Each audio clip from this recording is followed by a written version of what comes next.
Timeless Assassin Chapter 1095-1120 by author Raj_Shaw_7152. Welcome to Fanfic Audiobook, your go-to place for immersive audiobooks. If you enjoy the content, don't forget to like the video and subscribe to our channel for more amazing stories. And those who want to support me, I have a Patreon channel. Get early access to video on Patreon. A week after the conclusion of the tournament, Leo convened the first war council in a long time, as he gathered all the cult commanders under one roof and began outlining his plans for the next phase of conquest. "We need to begin planning for a phased expansion," Leo said, his voice steady as he addressed the room. "According to internal records, we have lost close to 1.5 million capable fighters over the past 2 decades to natural causes alone." He paused briefly, letting the weight of that number settle. As beneficial as the time-stilled world is for our safety and long-term stability, the reality remains that our people age significantly faster here compared to the outside universe, as many of our soldiers live out their entire lives training, only to die without ever seeing real combat. A quiet tension spread across the room as several commanders lowered their gaze. "Many of you have already raised concerns about declining morale," Leo continued, his eyes sweeping across the gathered leaders. "Our soldiers dedicate their lives to becoming warriors, yet most never get the chance to prove themselves on the battlefield." He let out a slow breath. "So, it's time we change that." The shift in tone was immediate. "We begin with our most experienced forces. The oldest soldiers, the veterans who have spent decades preparing for war, and those who desire nothing more than to finally fight. We deploy them first, and let them live out their dreams." Leo straightened slightly as he continued. "From the start of next calendar year, we will begin taking one new planet every 120 days. Within the time-stilled world, this pace will remain controlled and sustainable." His gaze sharpened. "However, from the perspective of the outside universe, it will appear as though the cult is launching a new invasion every other day." A murmur rippled through the room. "That means 3 planets every year. A steady, consistent expansion that we can sustain over the long term." Leo paused again, then delivered the number plainly. "By the end of this decade, I intend to bring 30 new planets under cult control." The room fell silent. 30 planets. Commander Silva thought, his expression tightening slightly. "That's more than what we held even during Lord Soren's era. I made a promise to our people," Leo continued, his voice growing firmer. "By the end of this century, the cult will control half of the rainbow stream." He held their gaze without wavering. "And I intend to keep that promise." A faint pressure filled the room as his presence settled over them. "At the demigod tier, I now possess the strength required to defend our territories against hostile gods, and unlike Lord Soren, I am not racing against a failing body." No one spoke. No one dared interrupt. "However, I cannot achieve this alone." Leo's tone lowered slightly, though the weight behind his words only deepened. "For the cult to rise again, for us to reclaim what was lost, I need every one of you to operate at your absolute peak over the next decade." His eyes hardened. "You will not have the luxury of rest. Most of you will be deployed continuously, moving from one battlefield to the next without pause." A beat passed. "Your lives will be difficult." Then, more quietly, "But if we endure, we will reclaim the pride that generations before us bled for." Leo said, his words settling into the room as the atmosphere hardened with resolve, the hesitation within the commanders replaced by something far more focused and unyielding, as silence held for a brief moment before. "Lord Father, if I may interrupt." Dumpy spoke, his voice cutting through the stillness as all eyes turned toward him, his expression already burning with impatience. "I think we have talked about war for far too long," he continued, as he rose to his feet, his presence carrying a raw intensity that demanded attention.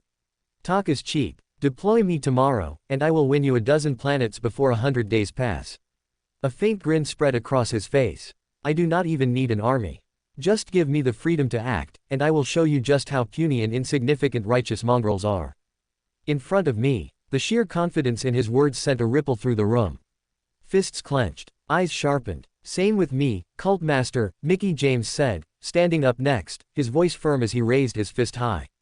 "Give me and my unit the freedom to act, and we will deliver results ahead of your timeline." "Same for me, Cult Master," Anderson Silva added, rising shortly after, his tone steady, yet filled with conviction. "I am ready for deployment. At any moment." One voice became many. "Me too, my lord.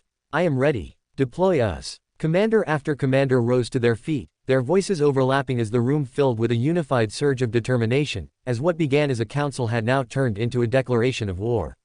Leo looked around, and for the first time in a long time, he saw no doubt or hesitation in the eyes of a single man. Instead, there was only resolve, as everyone seemed ready for war.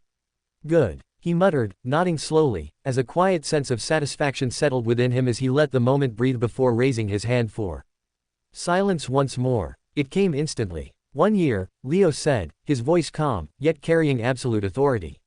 Take 1 year to prepare everything you need. Logistics, weapons, ships, fuel, mana crystals.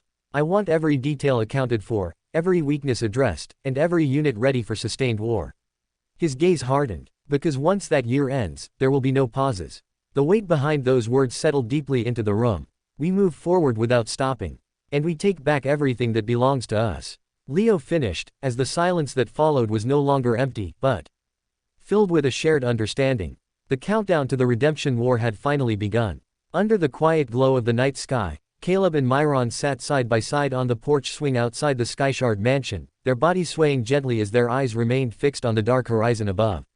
A cool artificial breeze passed through the open grounds, brushing against their faces as the silence stretched comfortably between them for a moment, until Caleb finally spoke. So, did your commander tell you the same thing as mine? Caleb asked, his tone casual, as he waited for Myron to pick up on the context behind his question and respond. About the war. Yeah, Myron said, nodding lazily as he leaned back against the swing while scratching his head. It was boring, so I sort of slept halfway through the briefing, but I got the gist of it. He continued, as Caleb's expression stiffened slightly. We're preparing for some big war a year from now, yeah? Myron asked, shrugging his shoulders as if the matter carried little urgency. Doesn't seem like a problem to me. I think we're ready, he said, however, before he could finish. Pinch. Caleb pinched him hard on the side of his stomach, as he yelled in pain before grabbing his side as his face twisted into an immediate frown, his eyes snapping toward Caleb in irritation. You slept in the briefing again? Caleb asked, his voice firm as he stared at his younger brother with clear disapproval. Cough. Myron coughed lightly and turned his face away, suddenly finding the distant trees far more interesting than his brother's gaze. Myron, Caleb said, his tone lowering as he leaned forward slightly, his expression growing more serious. How many times do I have to tell you this? Just because we are our father's sons does not mean we can afford to be careless. Myron stayed quiet. I know you don't care about our last name, Caleb continued, his voice steady. But others do, and that changes how people see you, whether you like it or not. He paused briefly before continuing. I know very well that even if your name was something else, you would still behave the same way. That is just who you are. And you have made this argument 1,000 times. But right now, that is not the reality we live in. Caleb explained, as Myron let out a quiet sigh, though he still did not turn back. When a commander is briefing you, you pay attention, Caleb said, his tone sharpening slightly. You are no longer just another soldier in the ranks. You are a lieutenant now. There are men who fight under you. Caleb pointed out as Myron's fingers tightened slightly around the edge of the swing. Your mistakes will affect them, your lack of awareness will cost them, and your carelessness will not stay your own for long.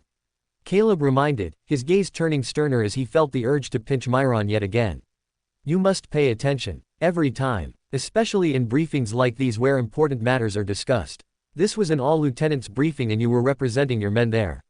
Caleb said, as he expected an apology from Myron, however, when it did not come. Pinch. He pinched again, as almost immediately. Ah, okay, Myron snapped, turning back instantly as he raised his hands in surrender. I hear you. I'll do better next time.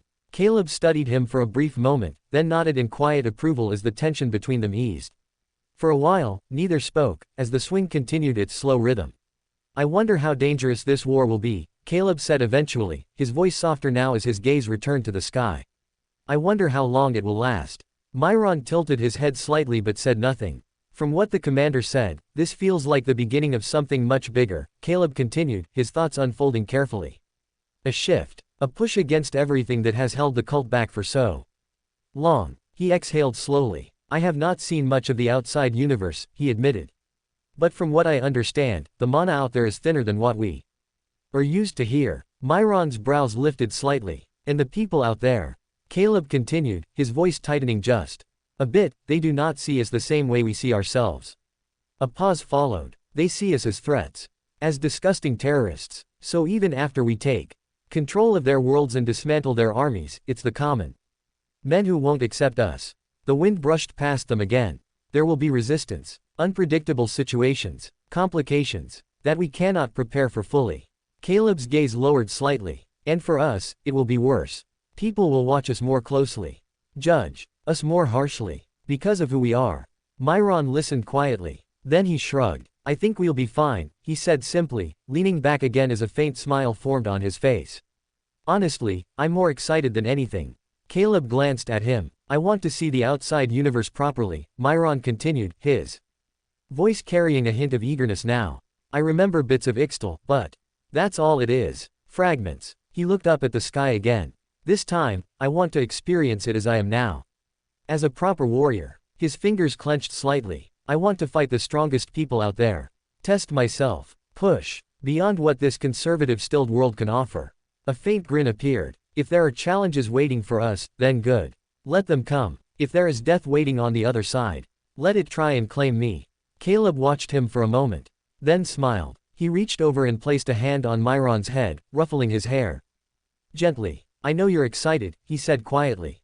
Just be careful. Myron did not respond immediately.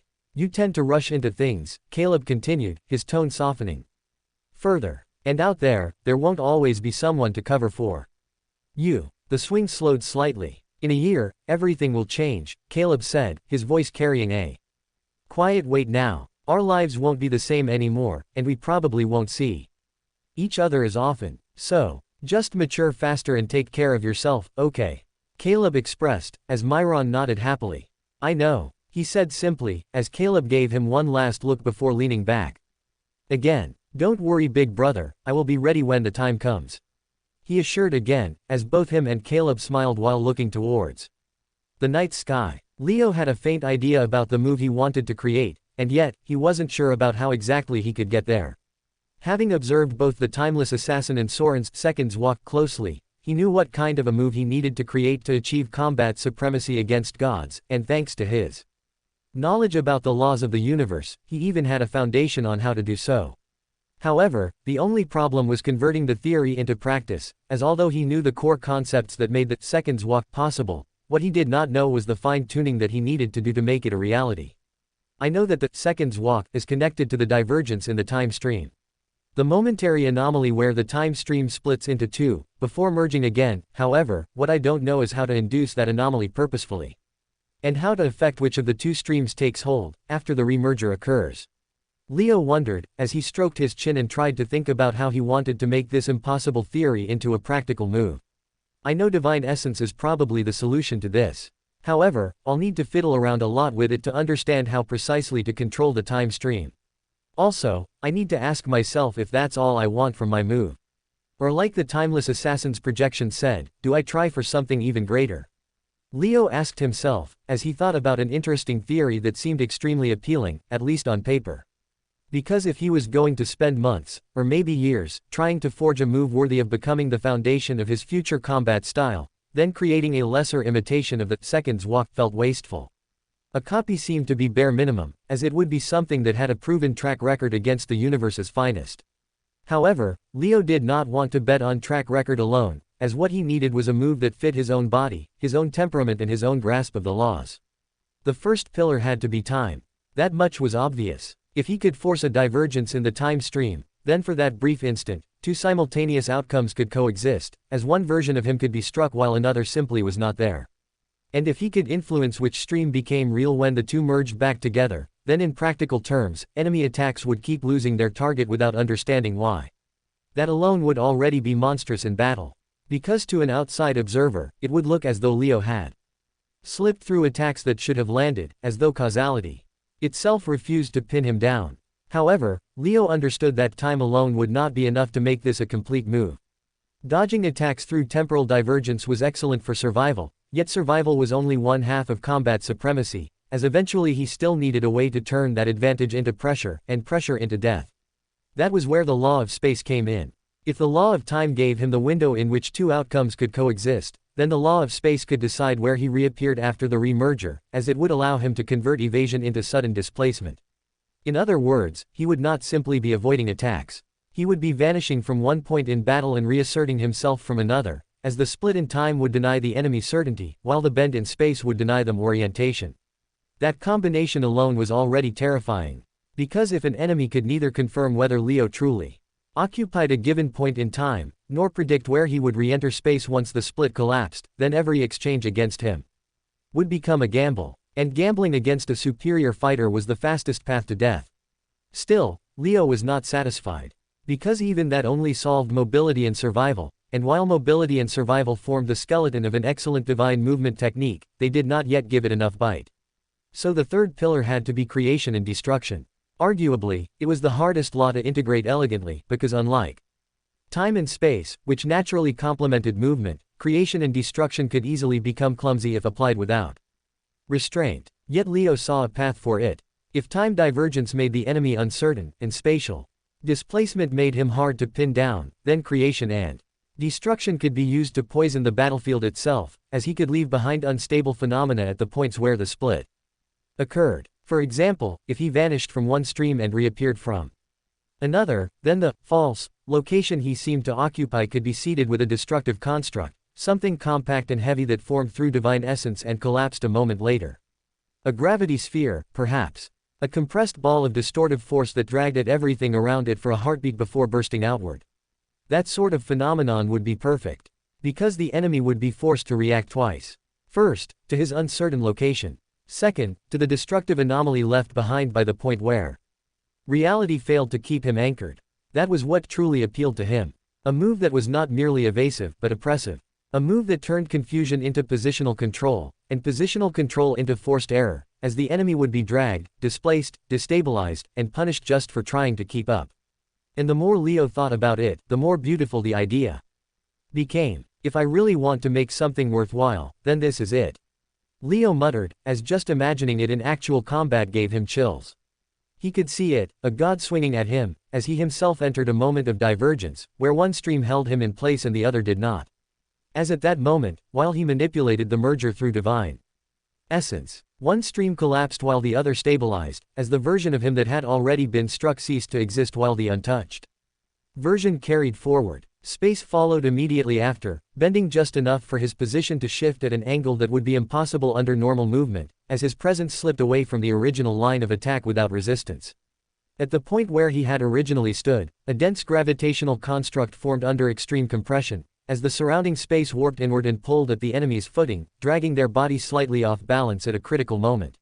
While at the end, the construct detonated an instant later, releasing that pressure outward in a controlled burst, as the disruption forced a lapse in the opponent's awareness at the exact moment it mattered most, giving him the chance to attack from behind and behead the enemy. Goosebumps. He could see it clearly now. The vision of the ultimate move he wanted to create. It's worth aiming for, he muttered, as he understood that he was not a dreamer sitting in a library anymore. He was a warrior trying to build something real, and real moves were not born from beautiful ideas alone, as they had to withstand the brutality of repetition, testing, failure, and correction. Which meant this problem had to be approached in the only way that made sense. One piece at a time. He could not create the full move in a single leap. There were too many moving parts, too many unknowns, and too many layers of interaction between the three laws for that to be realistic. So instead, he needed to isolate each minor problem and solve them one by one. First, he had to determine how to even sense the divergence in the time stream reliably enough to act around it, because if he could not identify the anomaly at will, then everything else was meaningless. After that, he needed to understand how divine essence influenced the merger, because sensing a split and controlling a split were two entirely different levels of mastery.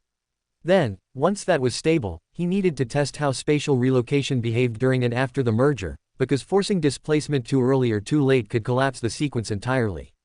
And only after those pieces were working would it make sense to layer in creation and destruction, as trying to attach battlefield constructs to an unstable movement technique too soon would only create chaos without purpose.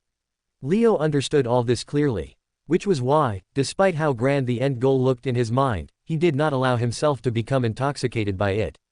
He respected the scale of what he was trying to do, as he knew that divine techniques worthy of legends were not built through excitement but through discipline. One minor problem solved today, another tomorrow, and then another after that. If he kept moving that way, steadily and without losing sight of the final shape he wanted the move to take, then eventually the pieces would begin to fit together.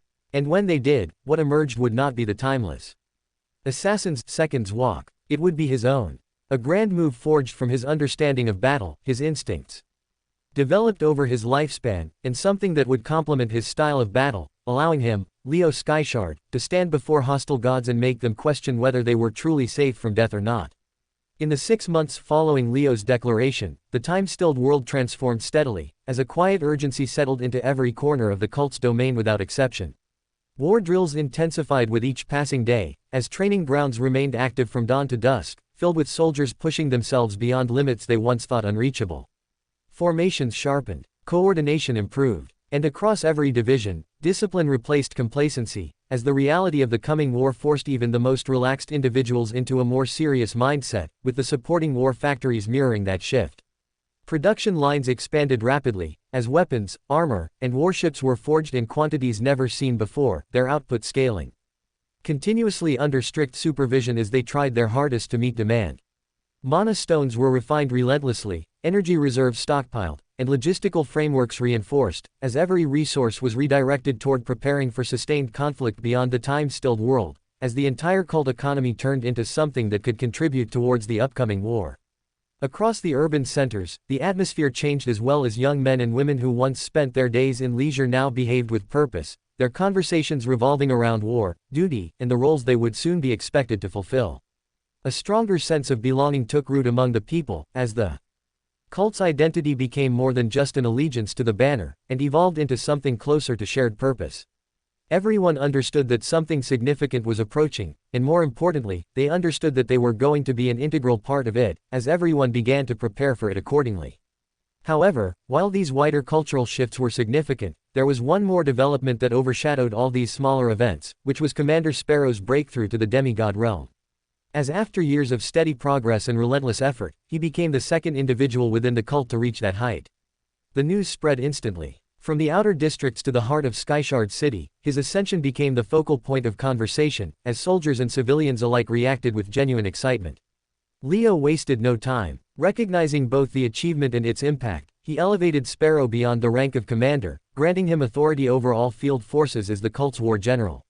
It placed Sparrow directly beneath Leo in the chain of command, making him the central pillar through which future campaigns would be executed. However, more importantly, it sent a message to the cult, a message that effort mattered, that consistency mattered, and that greatness was something one could attain through persistence and time. Sparrow's journey resonated deeply with the masses, as he had not been born into power, nor trained under legendary figures from the beginning, nor carried the weight of any chosen lineage upon his shoulders. He had simply worked relentlessly, rising step by step through sheer discipline and dedication, as that simplicity in his rise made his achievement feel real, tangible, and within reach for those who chose to follow the same path. Where Leo represented certainty and overwhelming strength, Sparrow represented possibility, as his existence proved that the gap between ordinary and extraordinary could be bridged. As for many soldiers, that realization ignited something within them. Training intensity rose further, ambition sharpened, and across the ranks, countless individuals began to push themselves harder, hoping to one day follow a similar path. As by rising to the demigod realm not as the dragon Ver, but as the commander Sparrow, Ver achieved something that Leo never could.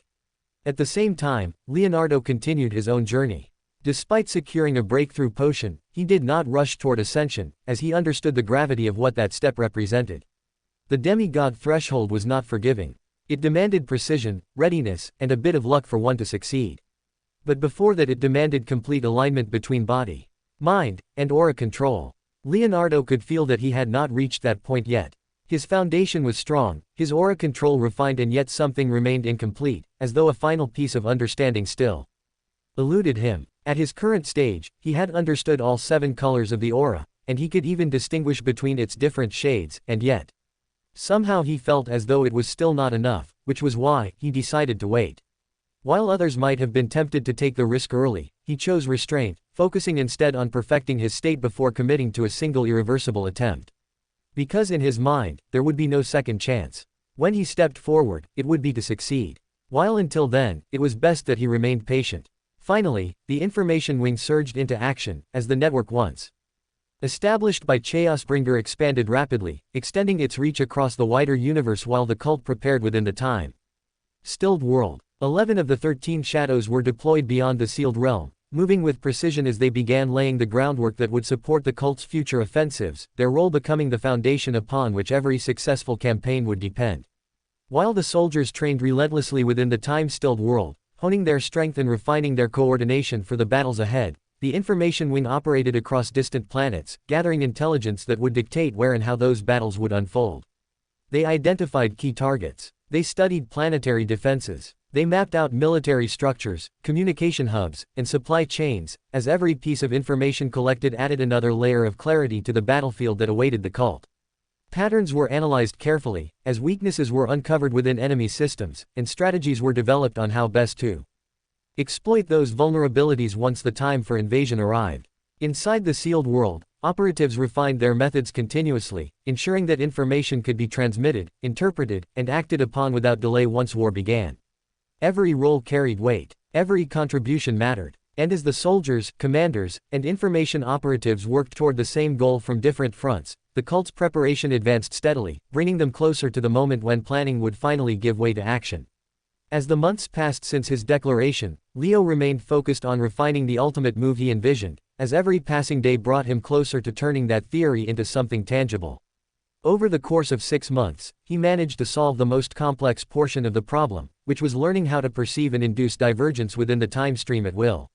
Through repeated trials, he began to understand how the continuous flow of time could split momentarily into 2 distinct paths before merging back into a single outcome.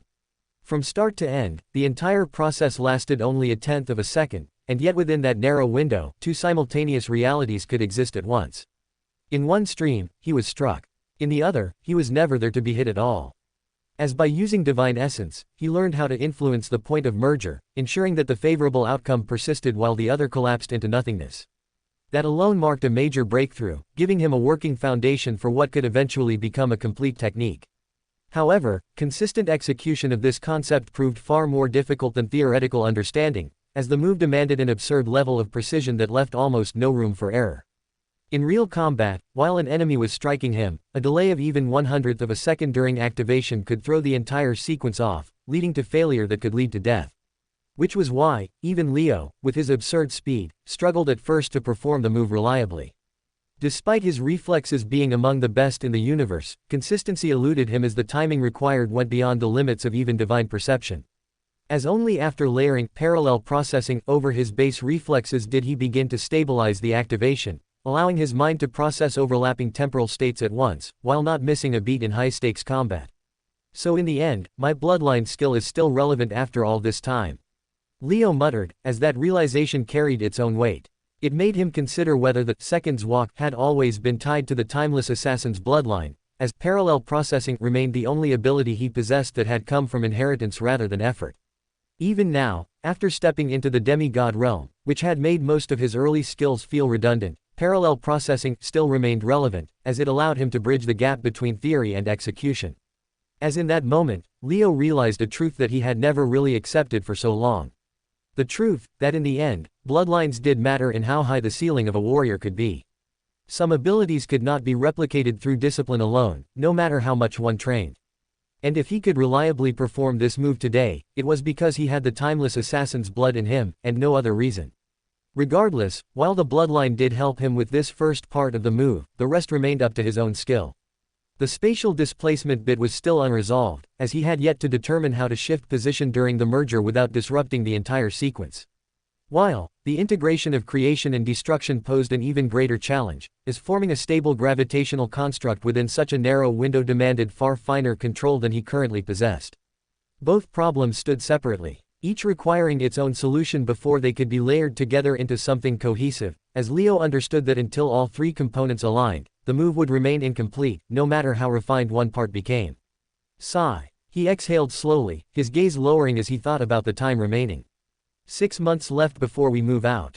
I need to push harder, he muttered, as his resolve hardened once more. From that point onward, he chose to intensify his efforts even further, committing himself completely to the process, knowing that only relentless repetition would bring him closer to success within the time frame he had left. Meanwhile, while Leo and the children focused entirely on preparing for the coming war, Amanda found herself grappling with a quieter battle of her own, one that unfolded entirely within her thoughts. On one hand, she worried deeply about Caleb and Myron, as the idea of them stepping into real war unsettled her in ways she could not easily ignore. The outside universe was not forgiving. It was unpredictable, hostile, and far removed from the controlled environment they had grown up within, as every scenario she imagined ended with danger looming over them. And yet, on the other hand, she knew she could not stop them. She had changed, grown past the mistakes she had once made with Leo, as she now understood that shielding them forever was neither possible nor right. They were not children who could remain protected indefinitely. They were warriors, and sooner or later, they would have to face the universe on their own, no matter how much she wished otherwise. That realization was not comforting, but it was necessary. So instead of voicing her fears, she chose a different path, as she focused on what she could control rather than what she could not, which was forging adequate protection for her children that could make the difference when it mattered most. For this, she took over one of the most valuable assets Leo had acquired from the Black Serpent's vault, a mystical necklace that once belonged to a legendary god armor set. The artifact itself was extraordinary. It could respond to threats instantly, shifting across the user's body and manifesting exactly where needed, forming a defensive barrier strong enough to withstand almost any attack that did not involve origin metal. For Leo, it had long since lost its relevance. He was a speedy enough warrior to never be hit as a monarch, while at the demigod level, his own body and reactions far surpassed what the artifact could offer, which left it unused and available for Amanda to study, which she did, relentlessly. Day after day, she broke down its structure, analyzing the material, the flow of mana within it, and the way it responded to external stimuli with such precision. Her goal was clear. She wanted to recreate it.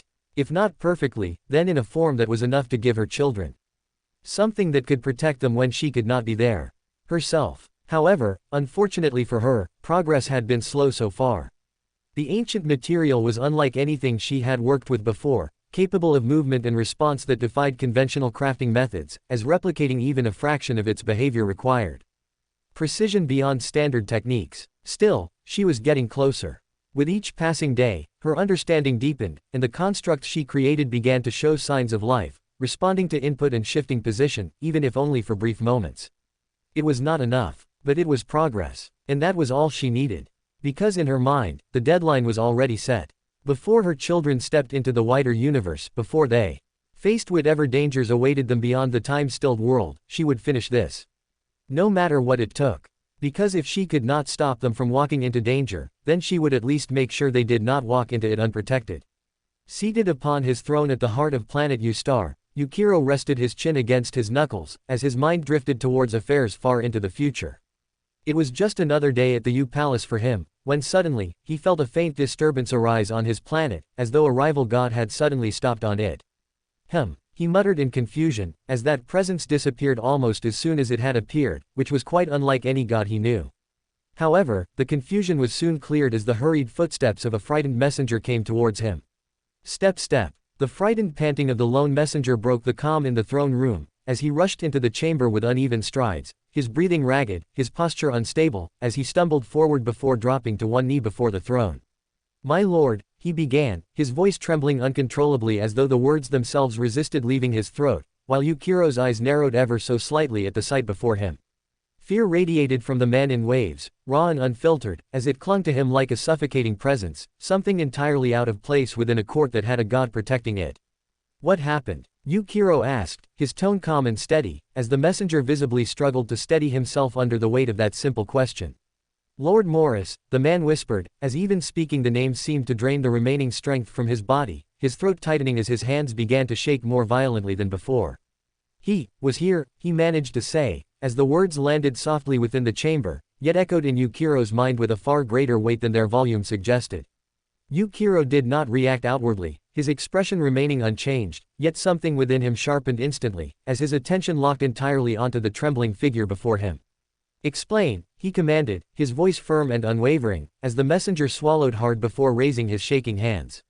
Within his palm rested a small crystalline orb, its surface faintly shimmering with contained energy, as though it carried something far more significant than its size suggested. "My lord, he left this, for you," the messenger said, his voice breaking midway as though even recalling the encounter strained his mind beyond its limits. "Lift." Yukiro raised a single finger, and the orb lifted instantly from the man's hands, gliding through the air with smooth precision before settling into Yukiro's grasp without resistance. For a moment, he did not act, choosing instead to observe the object carefully, as though expecting it to react, to trigger, or to reveal some hidden threat upon closer inspection. However, after a brief analysis, he recognized it for what it was, a memory orb, simple in construction and harmless in nature, a tool meant to relay recorded visions. And yet, in the hands of someone like Morris, even something so ordinary carried an entirely different meaning, as Yukiro's gaze darkened slightly while he poured mana into the crystal. *were. The response came instantly, as the world around him shifted without resistance, the present dissolving into something else entirely as the first recorded memory unfolded before his eyes. The scene that formed was unmistakable. It was his throne room. The same chamber, the same throne, the same grandiose that surrounded him now. And at the center of it all, he saw himself seated upon the throne, calm and composed, continuing his routine without the slightest awareness of what stood behind him. For a brief moment, nothing happened, as the scene remained still, frozen in its quiet familiarity, before a faint ripple distorted the space directly behind the throne. And from that distortion, Morris stepped out. Hey. The deceiver chuckled, his posture loose, his expression wild, as his eyes gleamed with a manic delight that felt deeply unsettling. He did not attack immediately. Instead, he lingered, watching, smiling. As he began to move behind the throne with exaggerated motions, almost dancing in place, his body swaying with a strange rhythm as though he was savoring the moment. His expressions shifted rapidly, from amusement to anticipation, from excitement to something far darker, as though the act of killing was something he deeply enjoyed preparing for. And all the while, the version of Yukiro within the vision remained unaware, continuing his actions as though nothing was amiss, completely oblivious to the presence behind him. Then, without warning, Morris moved. His hand shot forward from behind the throne, gripping Yukiro's throat with sudden force, as his other hand brought forth the origin blade in a smooth, practiced motion. Slash. The blade cut cleanly across the throat, blood splattering everywhere. As the Yukiro in the vision died a dog's death. Huff. The real Yukiro's breathing tightened as the scene lingered before him for a fraction longer, as Morris leaned closer to the collapsing body, his lips curling into a satisfied smile as he whispered softly. That's one. Darkness followed instantly, swallowing the scene whole before you. Kiro could react, as the second memory forced itself into existence without pause. This time, the setting was different. Private. Inside an intimate chamber that almost no one beside him knew about. As in this version, it was him alone with Ruvasa. Hitch. His breathing hitched in the real world, as he realized that Morris knew about his darkest secret. And, that realization alone made him fear Morris even more. So the deceiver knows that I'm Vasa's lover. But how? He wondered, as the second scene unfolded before him without pause. The intimacy of the moment was unmistakable, as he and Vasa were locked in coitus that went on for days in general. When, suddenly, Morris appeared behind them, the reaction was instant, as both figures within the vision froze, their awareness catching up far too late, as Yukiro within the memory moved instinctively to react, but Morris was faster. His blade moved in a brutal arc, striking downward with savage precision, as blood splattered violently across the chamber, as the cruel deceiver went for his manhood, right as he pulled it out of Vasa. Slash. Pain, shock, panic, everything unfolded at once, as Morris's laughter echoed through the space, sharp and unhinged, while the situation spiraled beyond recovery. Another strike followed, then another, until finally, the blade found its way to Yukiro's throat once more. That's two. The voice came calmly, almost playfully. And once again, darkness swallowed everything without delay, as the third memory forced itself into existence before he could regain any sense of control. This time, the setting was the Alliance Council. The Grand Chamber, filled with power, with presence, with the leaders of the great clans and Caliph, as they seemed to be engaged in what appeared to be a normal discussion. For a moment, everything seemed as it should be. Voices exchanged, expressions neutral, just another council meeting. Then, silence. Sudden, total, as in the very next instant, every single figure in the room lay dead. Their heads severed cleanly, their bodies collapsing lifelessly where they sat moments before. Blood pooled across the chamber floor, spreading slowly as the lights dimmed, as it turned the already horrifying scene into something even more unnatural. Only one figure remained, Yukiro, alive, standing amidst the carnage, and before him, Morris, alone, smiling. Without anyone's support, do you have the balls to fight me? The question echoed through the chamber as Morris lunged forward. Instantly, his blade moving in a frenzy of strikes, each one faster and more brutal than the last. The attack was overwhelming and relentless, as blow after blow, Morris butchered him like he were a stabbing doll, the deceivers. Laughter rising alongside the violence, until the scene became nothing more than a storm of blood and motion. Splat splat splat. As at the end of it, he looked at the screen and said, "That's 3. As almost instantly, darkness took over the orb yet again, this time in full, as the recorded visions ended. Crush. Shatter. Almost immediately, Yukiro shattered the orb, his expression furious. As he found himself unable to regulate his temper. He understood it immediately. This was not a threat. Not in the traditional sense at least, as it was something far worse. Morris had not come to attack him, but rather, he had come to enter his mind, to plant himself there, as the deceiver seemed to want to ensure that no matter where Yukiro went, whether on his throne, with his lover, or among his allies, he would never feel completely safe. Again. Clench. Grit. Yukiro's jaw tightened slowly, as his fingers curled inward, the faint tremor of anger finally surfacing beneath his otherwise controlled exterior. "You filthy scum, Morris," he muttered, his voice low, filled with restrained fury. "You bastard." His eyes darkened further as the memory lingered. "You have gone too far this time," he said, as he vowed to retaliate against this mind game appropriately. However, little did he know that he was not alone in receiving such an orb, as every single one of the great clan gods, seemingly received a similar package today, each one tailored to cause maximum unrest within their minds. It was Luke's 75th birthday, and hence a small celebration was held at the Skyshard mansion for the same, as the house was lightly decorated and every single family member was present for the occasion. The setup was simple, with a neatly arranged table at the center holding a layered cake, while the decorations remained minimal, giving the gathering a more personal and relaxed feel. Leo stood slightly to the side, watching quietly, as Leonardo leaned nearby with a casual posture, while Amanda and Alia stayed close to Luke, guiding him toward the table with gentle smiles. Caleb stood composed as always, while Myron hovered a little too close to the cake, earning a brief warning glance from Amanda that he chose to ignore. Nearby, Dumpy already busied himself with the food counter and drinks bar, while Robot Ben stood beside him, attempting to prevent the frog from finishing all the prepared drinks like a drunkard. However, his efforts yielded no results, as Dumpy finished half the liquor all by himself before the cake was even cut. Soon, everyone gathered closer. The chatter softened, and as Luke stood before the cake, surrounded by his family, their voices rose together as they sang, "Happy Birthday," in a familiar, Earth-like fashion, marking the moment with quiet warmth. "Happy birthday, brother, you're officially no longer a Gramps, you're a dinosaur now." Leo joked, as Luke chuckled and licked his thumbs. I'm fine being a dinosaur. If all goes well, I'll still be around. Till your 150th birthday, Leo." Luke said, as Leo could not help but wince at that thought. Due to different amounts of time spent within the time-stilled world, he and Luke were now of different ages, as while he was born only 2 years before his brother back on Earth, the gap between them was 19 years now. Given the average lifespan of a transcendent tier warrior was between 150 to 250 years, it was safe to say that Luke had at least a century worth of time left in him. And yet, the very thought that he could enjoy only a 100 more of these birthdays made Leo feel melancholic. Ever since he became a demigod, Leo started to perceive mortality in a different way, as while before, he could not sense just how weak and fleeting the life aura of those around him was, he could do so. Now, while his own aura was like a blazing inferno that could burn for many more millennia to come, the aura of those around him felt like a kindling fire, slowly running out of firewood. He could perceive their mortality now, and it almost felt like holding a blooming flower. As although it looked beautiful and vibrant today, he could foresee how it was going to wither and wilt in the days to come, as just thinking about it filled him with boundless sadness. In the end, you're destined to walk alone.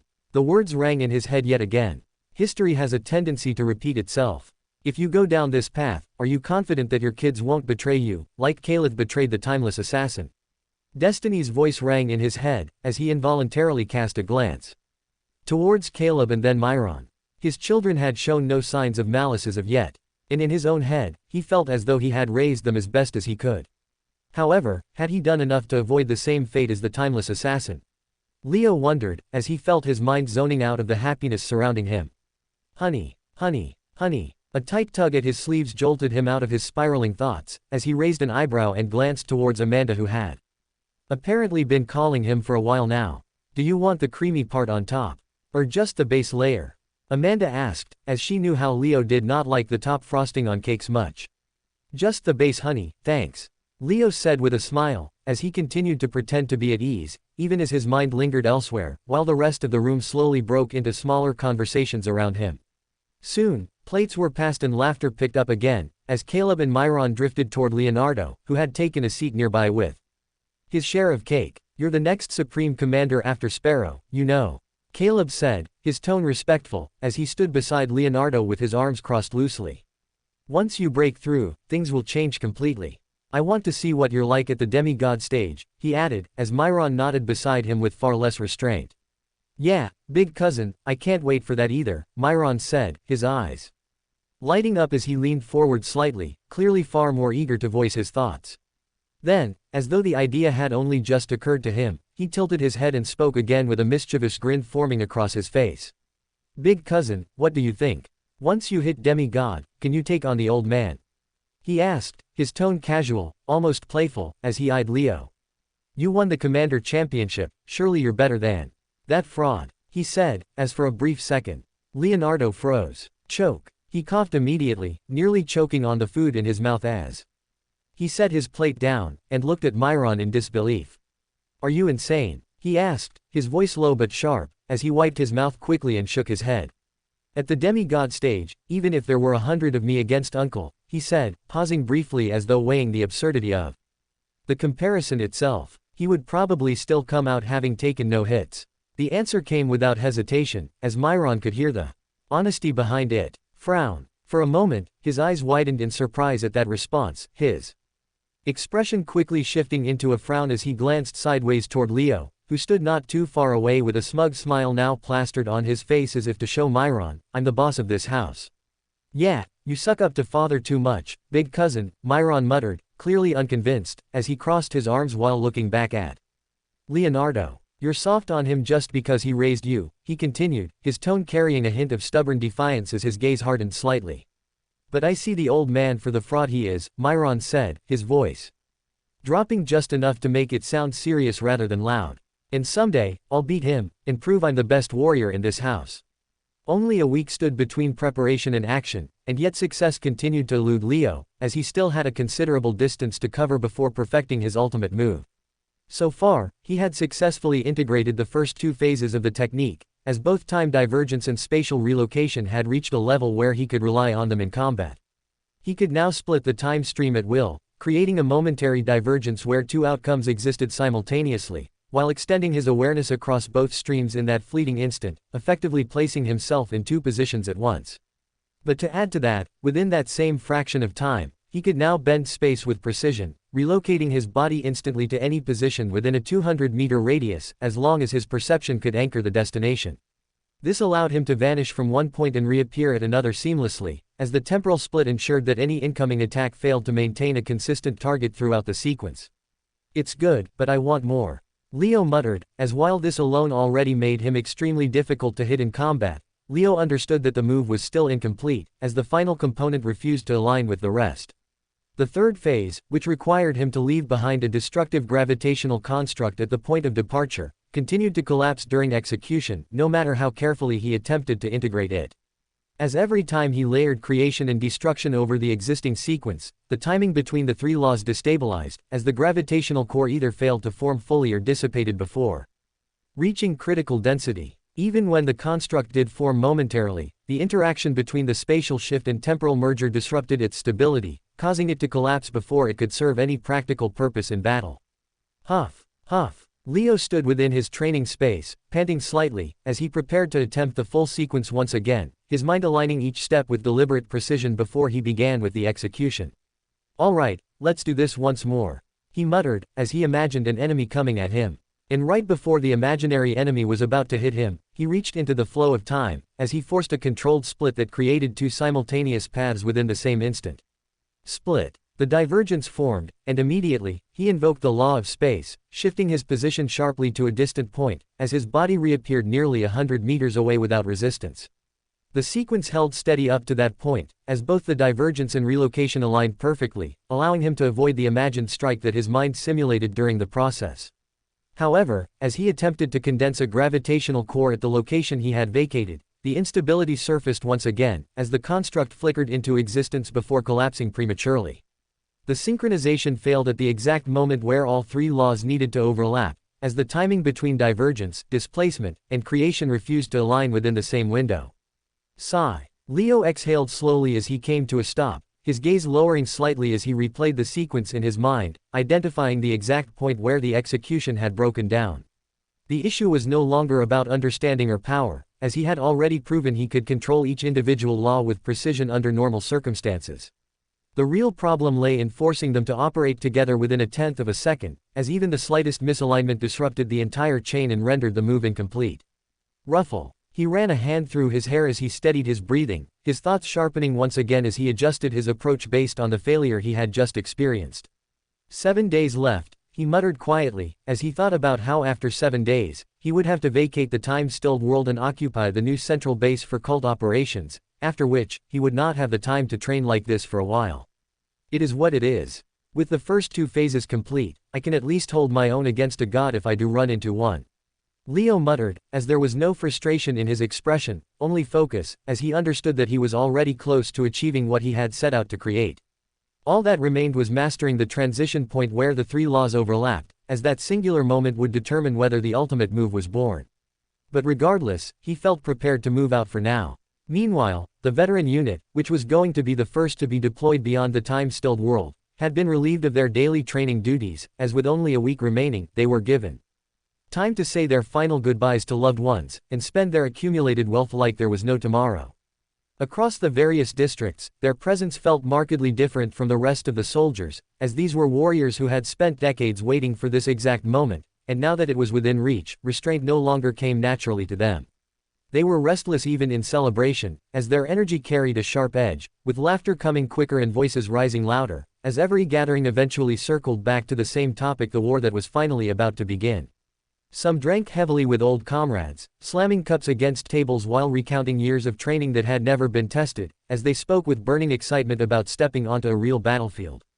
At last, others sharpened their weapons obsessively, running their fingers across polished edges as though imagining the strikes they would soon deliver, their minds already drifting beyond the safety of the sealed world. Sleep came lightly to many of them, and when it did, it carried visions of war, of blood, of victory. They had spent their entire lives preparing for something they had never experienced, and now that it was only days away, the anticipation clawed at them relentlessly, refusing to let them rest. There was no hesitation left within them, no second thoughts, only hunger for battle, for revenge, for the chance to finally avenge generations of repression. To them, this was not just another campaign. This was their promised war. And as the final days ticked away, that hunger only grew stronger, as every passing moment felt like an obstacle standing between them and the only thing they had ever truly wanted. Glory for the cult. A week later, it was finally mobilization day, as Ver, now bearing the new moniker of General Sparrow after his promotion to Supreme Commander of all cult forces, took to the comm station, his image projected across the screens of every departing ship. By then, all soldiers had already boarded their respective vessels, and as his figure appeared before them, internal chatter faded instantly, their attention shifting toward him in unison as they listened with complete focus. Brave warriors of the cult, the day you have trained for all your lives is finally here. Today, we move out of this sanctuary that is the time-stilled world, and go back into the wider universe which is our place of origin. Today, we leave our training cove, and return to the real stage where our revenge awaits. Today, we are butterflies, who finally break free of their cocoon. Ver began, his voice steady and clear as it carried across billions of listeners, each word landing with quiet authority. For years, you have prepared for this exact moment, sharpening your bodies, refining your instincts, and waiting for a chance to prove your worth. He paused briefly, letting the silence settle. And finally, that time for preparation is over, he continued, his gaze firm as though he could see every soldier individually. From this moment onward, it's time for action. A faint smile touched his lips. Out there, they will not welcome us. They will resist. They will fight. Back with everything they have, as they always have. His tone sharpened slightly. And that is exactly what we want. The soldiers listened without a sound. Because victory won't taste sweet anymore, unless it's snatched from the throats of those who detest us. Sparrow's eyes gleamed faintly. For many millennia, they were the hunters and we were the prey. For many centuries, we lost and lost and lost and they won. For many generations, we suffered and suffered, while they celebrated. However, no more. We suffer no more. We are prey no more. Today, we become the hunters. And tomorrow, victory will be our bitch. The transmission ended there, as across the fleet, a quiet surge of energy passed through the ranks, as men and women cheered for Ver's speech as though they could feel it in their bones. They were all hyped for this war, and Ver's speech only pushed that excitement to the maximum. Within moments, the final command was given, as one by one, the massive warships began to move. At the heart of the formation stood 5 colossal command ships, each one resembling a floating island in the void, their vast structures layered with defensive enchantments and reinforced plating that shimmered faintly under ambient starlight. Their role was to be the anchor point of the offensive, as they housed all the critical communication equipment, supplies, complex engineering materials and future materials necessary to secure defeated planets such as planetary shields and surface-to-air defense materials. They could each house tens of millions of soldiers comfortably, their interiors functioning as complete mobile strongholds capable of sustaining prolonged campaigns without external support. While surrounding them were the destroyer-class frigates, 10,000 in number, forming the backbone of the fleet. During the previous cult campaign, these destroyers were all embedded with a single-use protective charm designed by Supreme Master Argo that gave them protection against one enemy hit. However, now, with nearly a century passing within the stilled world since the last campaign, the cult engineers took Master Argo's design as the inspiration, and created a sequential defense mechanism, where a ship could withstand up to 10 hits due to how the single-use charms were deployed one after another, as they improved the lifespan of each destroyer significantly. They were the main strike force of the operation, and they housed anywhere between 200,000 to 1 million soldiers each. Beyond them, the agile strike fleet spread outward in layered formations, consisting of smaller, faster frigates and flanker ships designed to penetrate enemy defenses and establish initial footholds. During planetary assaults, they flanked the destroyers and weaved between the larger ships with practiced ease as they maintained their assigned positions, without deviation. While finally, interwoven among the primary vessels were specialized support units that were specially designed with only one objective in mind. Amongst this unit, there were 5 planetary shield breakers, 10 comms jammers, 2 environmental control ships, and approximately 2,000 suicide vessels. As together, this formed the cult's advance force. A massive, disciplined army numbering in the billions, moving as a single entity through the void, their formation so precise that even from afar, one could see the discipline etched into their movement. At the forefront, General Sparrow's command ship advanced steadily, its massive frame cutting through space as it led the way to planet Satoru, which was their first target. In a way, it felt like an overkill to lead a 2 billion-strong army with such advanced ships to take over a planet with barely 400 million defenders, and yet, this was exactly what Sparrow wanted, since he wanted the first attack to be a statement of intent rather than a tactical execution. The first attack needs to be perfectly executed. Planet Satoru is an important transit hub for the U-Clan, and yet, not just them, but the entire universe needs to be put on notice that the cult is back, and they're more ruthless than ever before. Sparrow muttered, as he let out a deep sigh and looked at the glowing screen below him. Expected arrival time to destination, 3 hours 15 minutes. Leo has entrusted this fight to me. If he were here, he could have led the army straight to the heart of Planet Satoru through his dimensional tunnel, and yet, he has not taken that path. He wants the army to feel independent. He wants them to feel as though they can do this even without him leading at the front. And so, this victory needs to be traditional. A morale booster for all future wars to come. He analyzed, as he clenched his fists and stared at the clock. As though staring would help it tick down faster. Step, step. Leo paced around his room with his hands behind his back, as he restlessly awaited the result of the cult's first attack. It had already been a few days since the army departed, and according to initial estimates, today was the day they were supposed to conquer the first planet. Come on, come on. I could have wrapped this up days ago. He muttered under his breath, his gaze flickering toward the communication array again and again as he waited for confirmation that planet Satoru had fallen without complications. He had waited for battle results before, yet this time felt different, as for the first time, he was not at the front leading the charge. He was waiting, just like a cult master was supposed to, and that alone felt unnatural. A part of him knew exactly how easy it was for him to win this battle, if he himself had chosen to step onto planet Satoru. As he knew with certainty that no force stationed there could have resisted him, as 400 million soldiers or not, he could have ended the war inside half an hour. And yet, he had chosen not to go. That decision lingered in his mind as he stopped pacing for a brief moment, his eyes narrowing slightly as he exhaled slowly. It was not an easy choice. Because sending others into war, knowing that some of them would Not return, was far more difficult than walking into battle himself. If he fought, then he controlled the outcome. If he led from the front, then losses could be minimized. If he took responsibility for every battlefield, then in theory, he could protect his army from unnecessary death. And yet, that path carried its own cost. A cost that was not visible immediately, but one that would surface over time if left unchecked. Because a victory handed down from above carried no weight. A planet conquered without struggle would never feel like it truly belonged to those who occupied it, which was why he had to let others fight for it.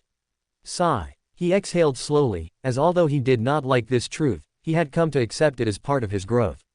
Because the value of victory was never defined by importance alone, as it was equally shaped by the difficulty required to achieve it.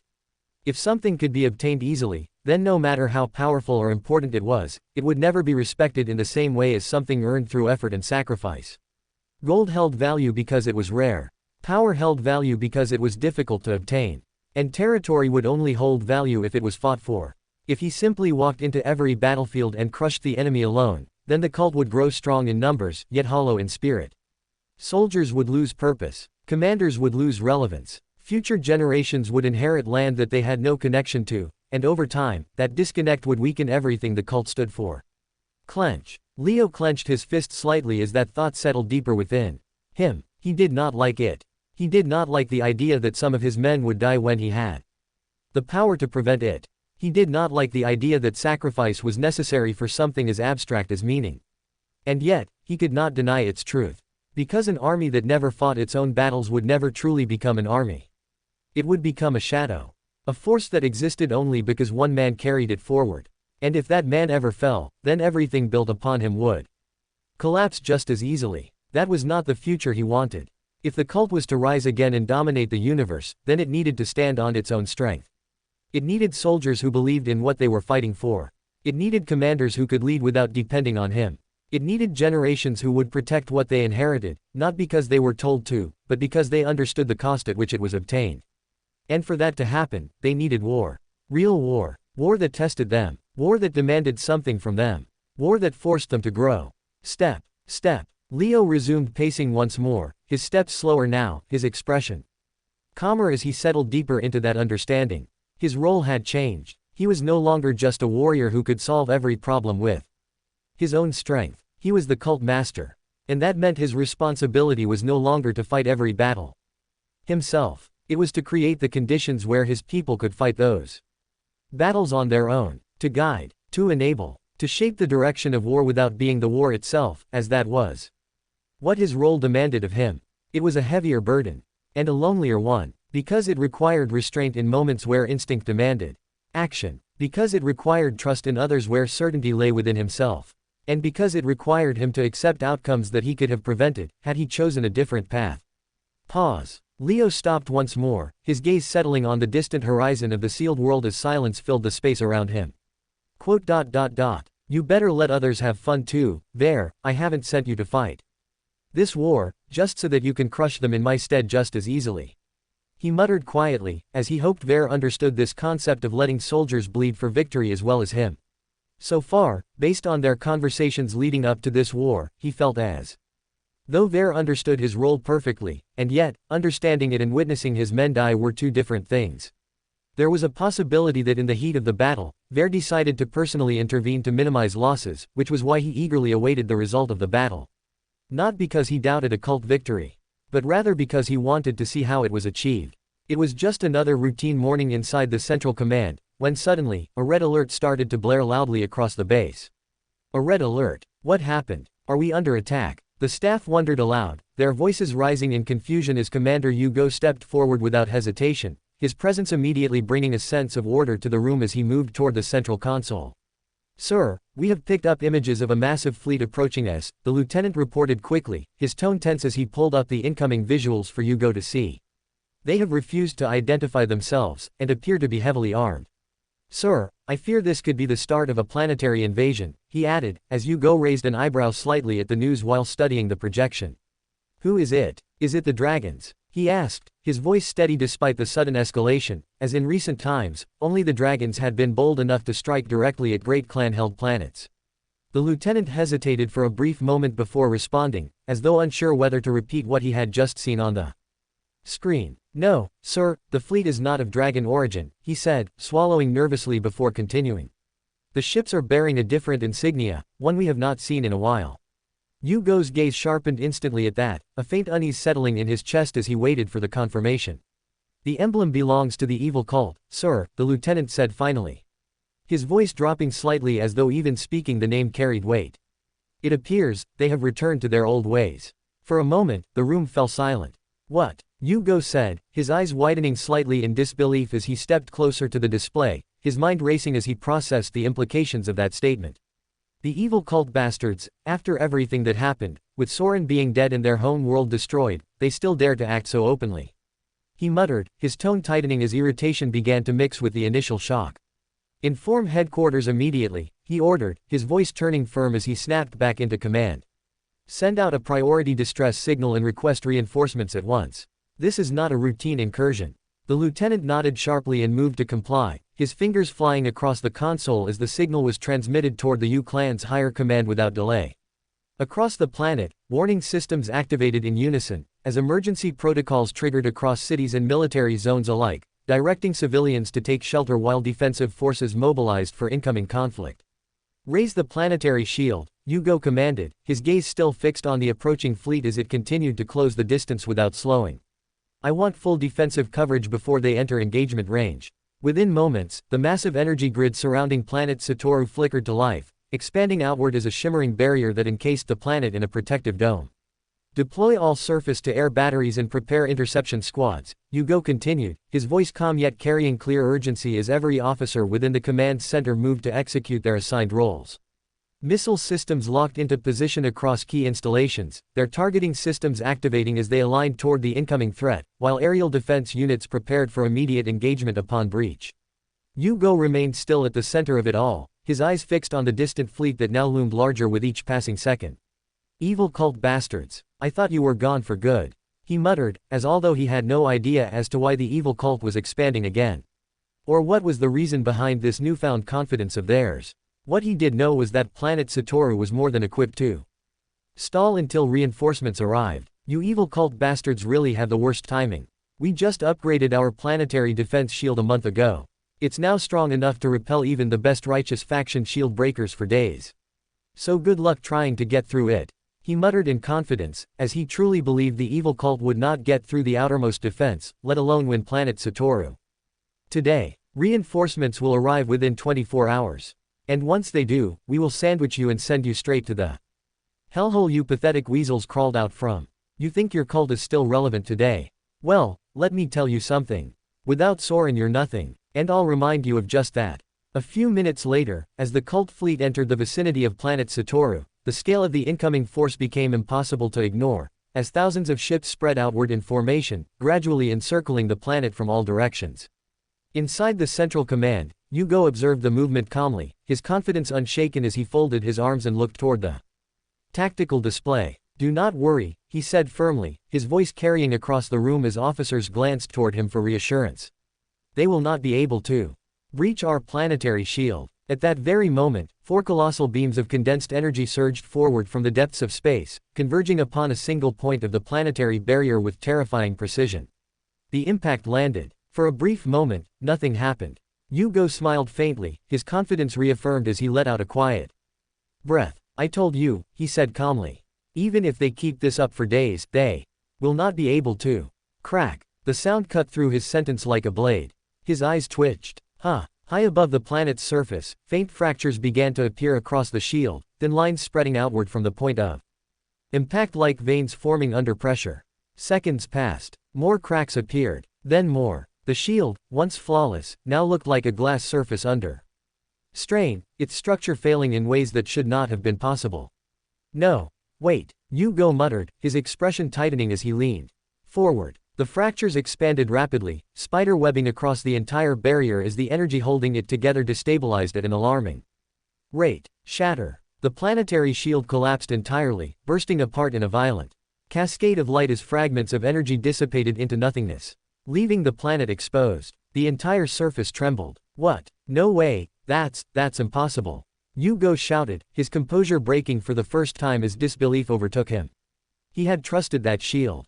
Everyone had. And yet, it had failed within minutes. However, before the shock could even settle, the next phase began. The agile flanker ships surged forward instantly, piercing through the broken barrier with overwhelming speed as they descended toward key military installations across the planet. Boom, boom, boom. Explosions erupted across multiple zones simultaneously, their impact shaking the command center itself as shockwaves rippled through the structure. Hugo staggered slightly, catching himself on the console as his eyes widened in disbelief. "They're already here," he muttered, his voice strained as he struggled to process the pace of the assault. The speed made no sense. Before their own aerial units could even fully power up, the cult ships had already breached the atmosphere and begun their assault. "What is wrong with them? What is this insane speed?" he said under his breath, his confidence cracking further with each passing second. Still, he forced himself to act. "Counterattack," he roared, his voice cutting through the chaos. "Save the planet. We hold for 24 hours until reinforcements arrive." Defensive systems activated across the surface immediately, as missile batteries launched in rapid succession while turret arrays and inferno towers roared to life. The sky lit up with counterfire. For a moment, it looked like resistance. And then, it collapsed. The cult destroyers advanced without slowing, their sequential defensive barriers absorbing the attacks as their own weapons responded with overwhelming force, dismantling defensive installations one after another. Missile batteries were erased. Turrets were obliterated. Inferno towers fell silent within moments. What had once been a fortified defense network now felt like a scattered collection of targets waiting to be destroyed. Hugo watched it unfold with a growing sense of disbelief. This isn't a battle," he muttered. "This is a massacre." Within minutes of the invasion beginning, the difference in strength became undeniable, as the cult forces tore through everything in their path with brutal efficiency. Half an hour later, the first wave of ships made landfall.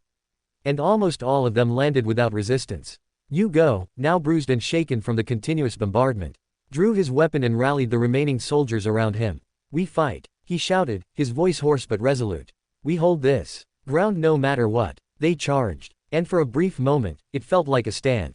Then the cult forces met them.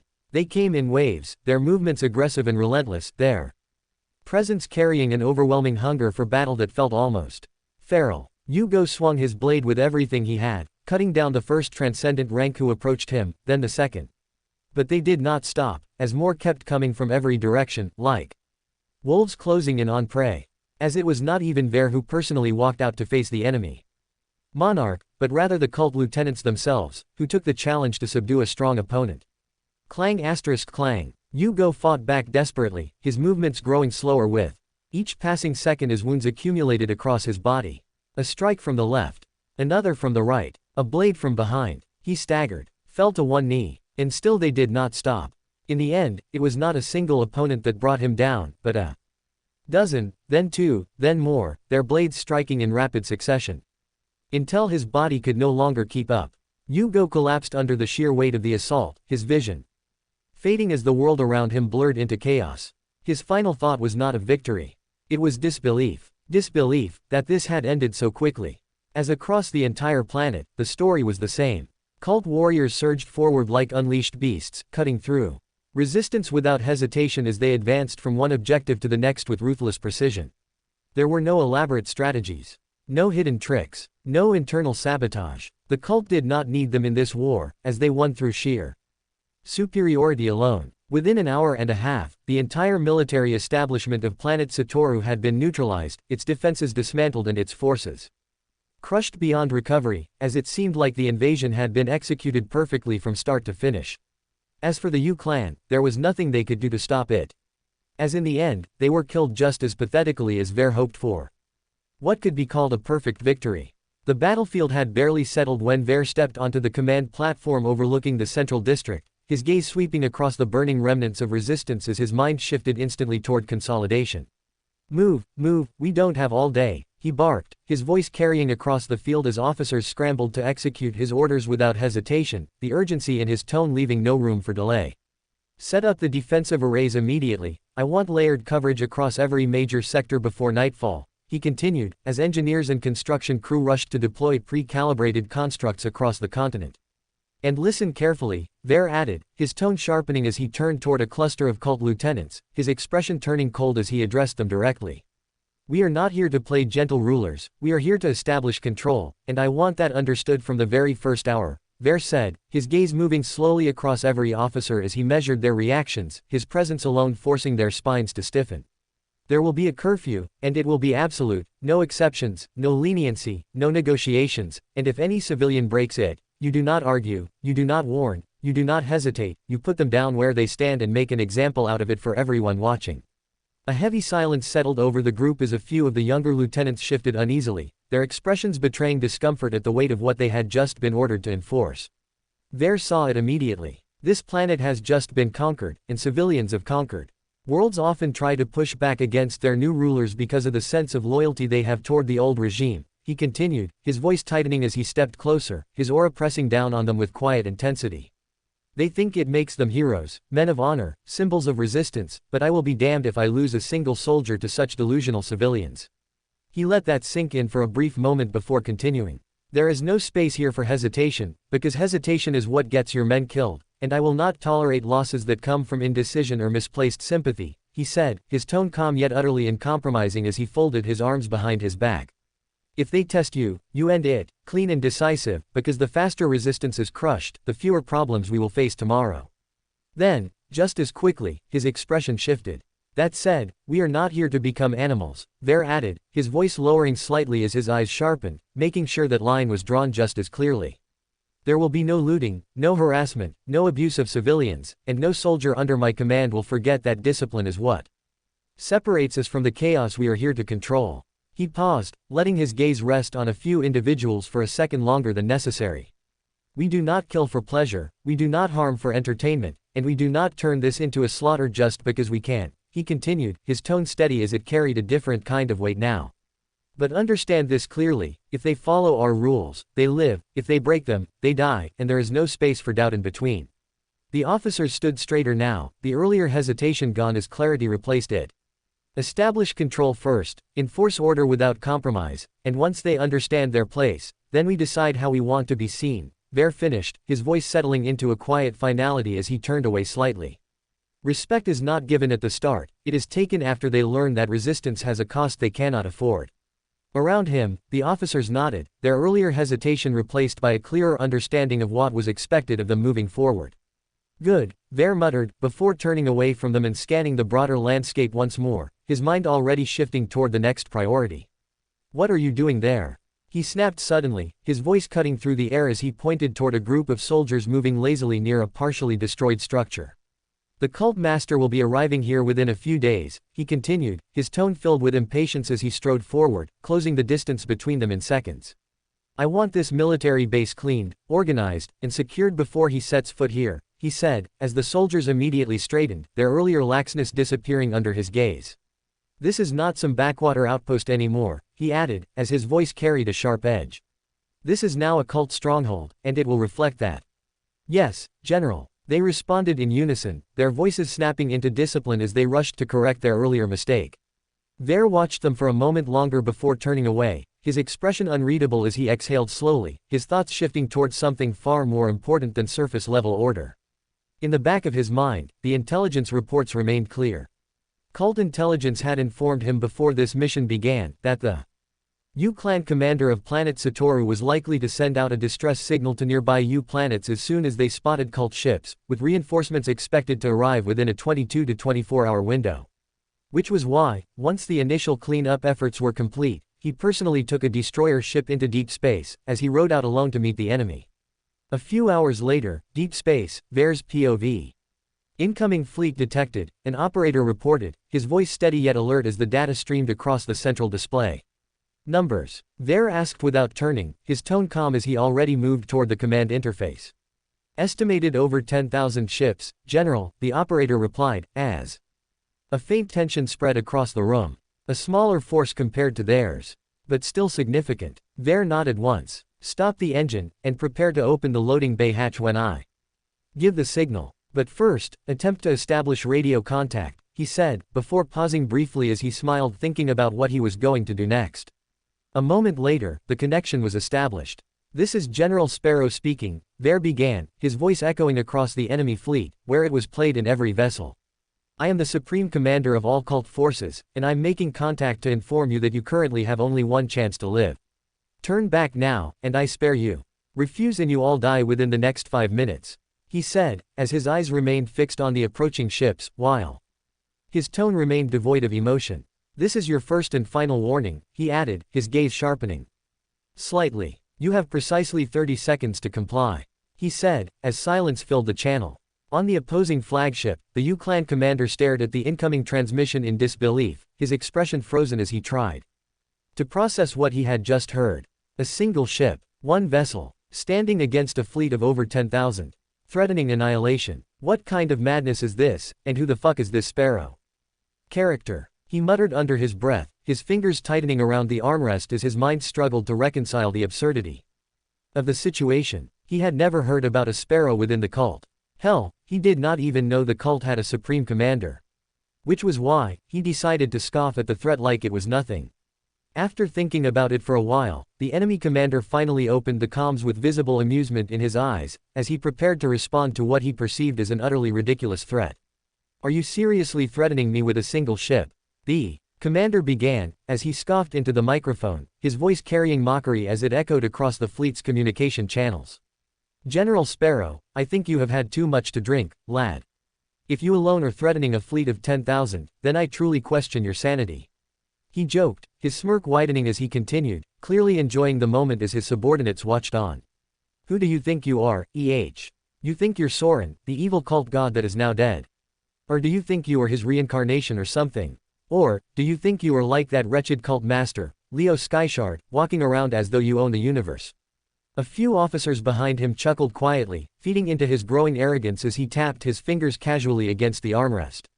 "Because let me make one thing clear to you," he continued, his tone turning sharper as he straightened in his seat, his confidence growing with every passing second. "Even if it was Leo Skyshard himself standing there today, I would still have no intention of turning back." His eyes narrowed slightly, a faint hint of irritation creeping into his expression as he spoke further. "You see, when they called up elite monarchs to fight on the pit, I was disappointed that I did not make the cut," he said, his voice lowering as though recalling a personal grievance. "However, while my misfortune was just righteous bureaucracy failing me, your cult master was just a lucky bastard to never have faced me on that battlefield, because if he had, I would have torn him limb for limb with my bare hands." The command deck filled with quiet approval from his crew as his words continued to flow without restraint. "You see, I am not like other," he continued, however, never got the chance to finish, as thud. A violent tremor shook the entire destroyer, sending a ripple through the command deck as warning systems activated instantly, their sharp alarms cutting through the air with urgency. "What the hell was that?" the commander snapped, his expression shifting immediately as he grabbed onto the edge of the console to steady himself. However, the vibration did not stop, if anything it only deepened, as a low, crushing hum spread through the ship's structure, as though something immense had anchored itself to the hull and was exerting pressure from the outside. "Status report," he barked, his voice losing its earlier arrogance as unease crept into his tone. No one answered, because everyone had seen it. Slowly, almost unwillingly, the commander turned his head toward the forward hull, his breath catching in his throat as his eyes locked onto the sight beyond the reinforced glass. A man crouched there, in the vacuum of space, balanced casually on the outer surface of the ship as though gravity itself bent to his will, his posture relaxed, his gaze fixed directly on the commander with a chilling, unwavering focus. "Sparrow," the commander said in disbelief, as every instinct in his body screamed at him to move, to act, to do something, yet he remained rooted in place as his mind struggled to process what he was seeing. It was impossible even for monarchs to move this way, as while they could withstand the void of space for a while and float in it as though flying, not even they could manipulate gravity, as only demigods could do that. Which was why the commander struggled to understand how the evil cult suddenly had such a figure within their ranks. "You were saying something, bub." Vere's lips moved, and although no sound came out of them, since he was floating in the vacuum of space, the commander read the message perfectly nonetheless, as a cold sensation spread throughout his body. "We are fucked. This guy is not immortal," the commander said, sounding horrified, as that was when Vere's aura descended. Crush. Electrical failure. Boom. A suffocating, overwhelming force enveloped the entire U-Clan fleet, as electrical systems across all ships began to fail under its weight. Screens flickered uncontrollably. Control panels sparked violently. Navigation systems collapsed. Communication arrays died. "What is happening?" One of the officers shouted, panic finally breaking through the rigid discipline of the crew, as one after another, the weaker ones began to pass out under the strain. Wobble. Bend. The commander staggered back slightly, his legs trembling as the sheer pressure of that presence bore down on him, making it difficult to even think clearly. While outside, Ver moved leisurely. He rose from his crouched position and unsheathed his sword in one smooth motion, the blade catching faint light as it emerged fully, its edge distorting the space around it ever so slightly. He raised it, before pointing it towards the commander as he said, "Never disrespect the cult master in my presence," before then swinging the blade. Swoosh. The motion was clean, as a simple arc traced through the void and sliced through every ship in sight. As for a fraction of a second, everything remained unchanged. The ship stood intact. The fleet held formation. Then reality split. A thin line formed across the area, stretching outward from the path of the blade as it expanded in an instant, slicing through space with impossible precision. What followed was not destruction in the conventional sense. It was erasure. Ships did not explode into debris or scatter into fragments, they simply ceased to exist as the slash passed through them, their structures collapsing at a fundamental level before disappearing entirely. 10,000 ships vanished, gone within a single breath, with the central command ship following soon after, as the commander within felt the universe around him dissolve, his body breaking apart along with the vessel as the overwhelming force consumed everything without resistance. There was no time for him to react or understand, as by the time he realized he had messed with the wrong person, he was already dead. Silence. When the light faded, there was nothing left. The void returned to stillness as though nothing had ever been there. The vast emptiness swallowing the remnants of what had once been a fleet of 10,000. Ver stood alone in that silence, his sword lowering slowly as his aura receded just as effortlessly it had appeared. The battle had ended before it could begin, as in that moment, the truth became undeniable to any who might have witnessed it. Against a being like him, numbers held no meaning, and war itself became nothing more than a formality waiting to be concluded, as he alone made short work of what could have once threatened several cult worlds. Yu Rulo received a deeply disturbing report that morning, as one of his senior subordinates informed him that planet Satoru had fallen during the night to an unexpected enemy. At first, when he heard that one of the Yu clan's planets had been captured, his mind immediately jumped toward the dragons, as in recent times, they had been the only force brazen enough to strike directly at Great Clan territory. Disgusting beast basta. A curse had already formed in his throat at the thought of Multhorax beasts acting rampant again, and yet, before he could voice it, the rest of the report made his expression darken in a completely different way. It wasn't the dragons? Yu Rulo asked, his voice low as his eyes narrowed slightly, while the scroll in his hand crinkled under the pressure of his tightening grip. No, my lord, the subordinate replied carefully, his tone restrained as he bowed his head a little lower. According to all confirmed visual records, planet Satoru was taken by the evil cult. The cult, Yu Rulo repeated, as the words left his mouth with visible disbelief, his brows knitting together while a faint pulse of anger surged through his chest. The evil cult dares turn its eyes toward the Yu clan, even though Soren is dead. He muttered, his voice dropping colder with each word, as the very idea seemed to insult him on a personal level. For the evil cult to dare strike one of the 6 great clans so openly, and to succeed at doing so in broad daylight, was not just an act of war, but an act of humiliation that challenged the prestige of the Yu name itself. What is the status of the reinforcements? Yu Rulo asked, lifting his head sharply as he looked toward the subordinate with expectation in his gaze.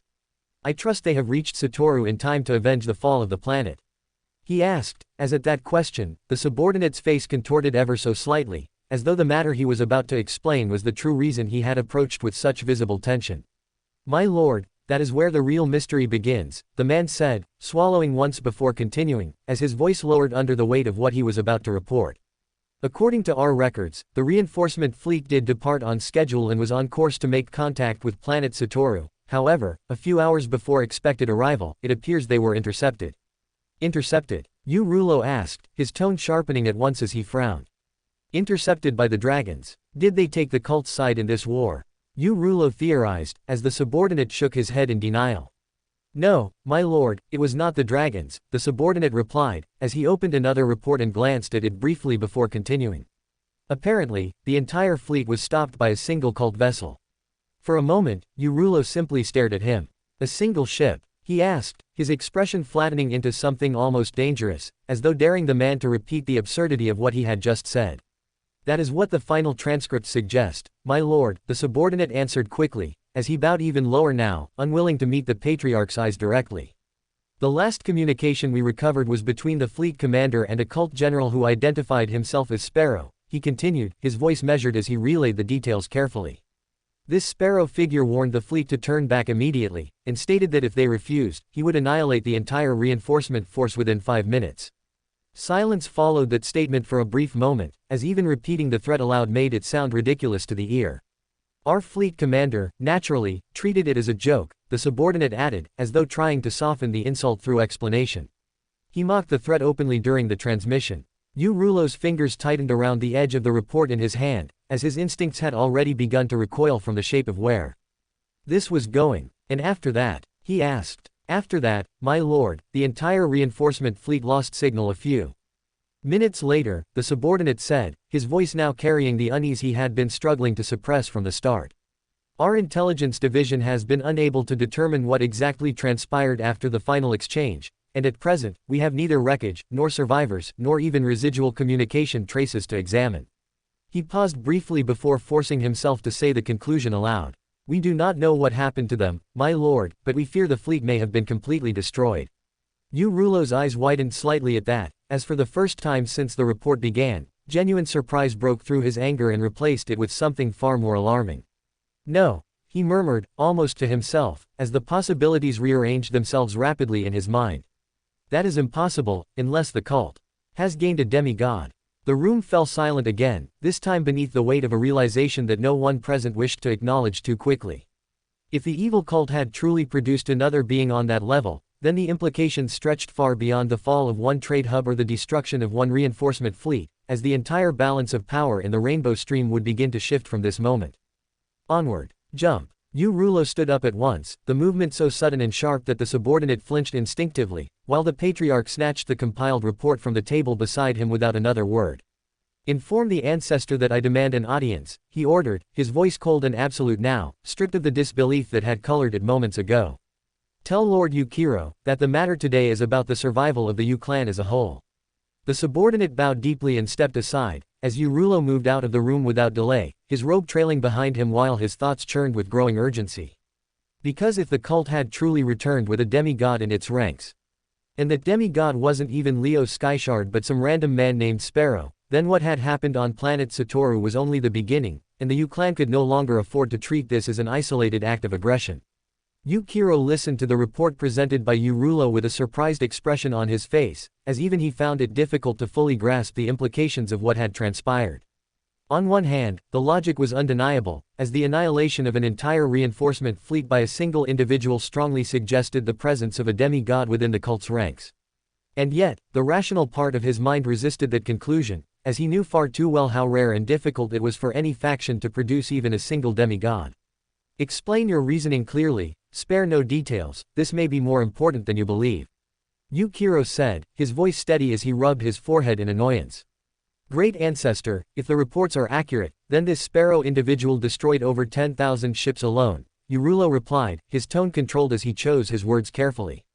No monarch, no matter how exceptional, could achieve such a feat in such a short span of time, which is why I believe the possibility of him being a demigod cannot be ignored, he continued, as his fists tightened slightly at his sides.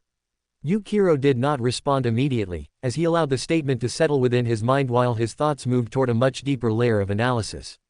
That assumption is reasonable, Yukiro admitted after a brief pause, his tone calm as he rested his hand against the armrest of his seat, his expression turning more contemplative. However, the existence of a new demigod within the cult raises questions that extend far beyond a single battlefield outcome, he added, his voice lowering slightly as the weight of the discussion deepened. Rulo frowned faintly at that, as he understood that the Yu clan god was not dismissing the idea, but rather expanding upon its implications in a way he had not fully considered. Great Ancestor, he asked, prompting Yukiro to continue.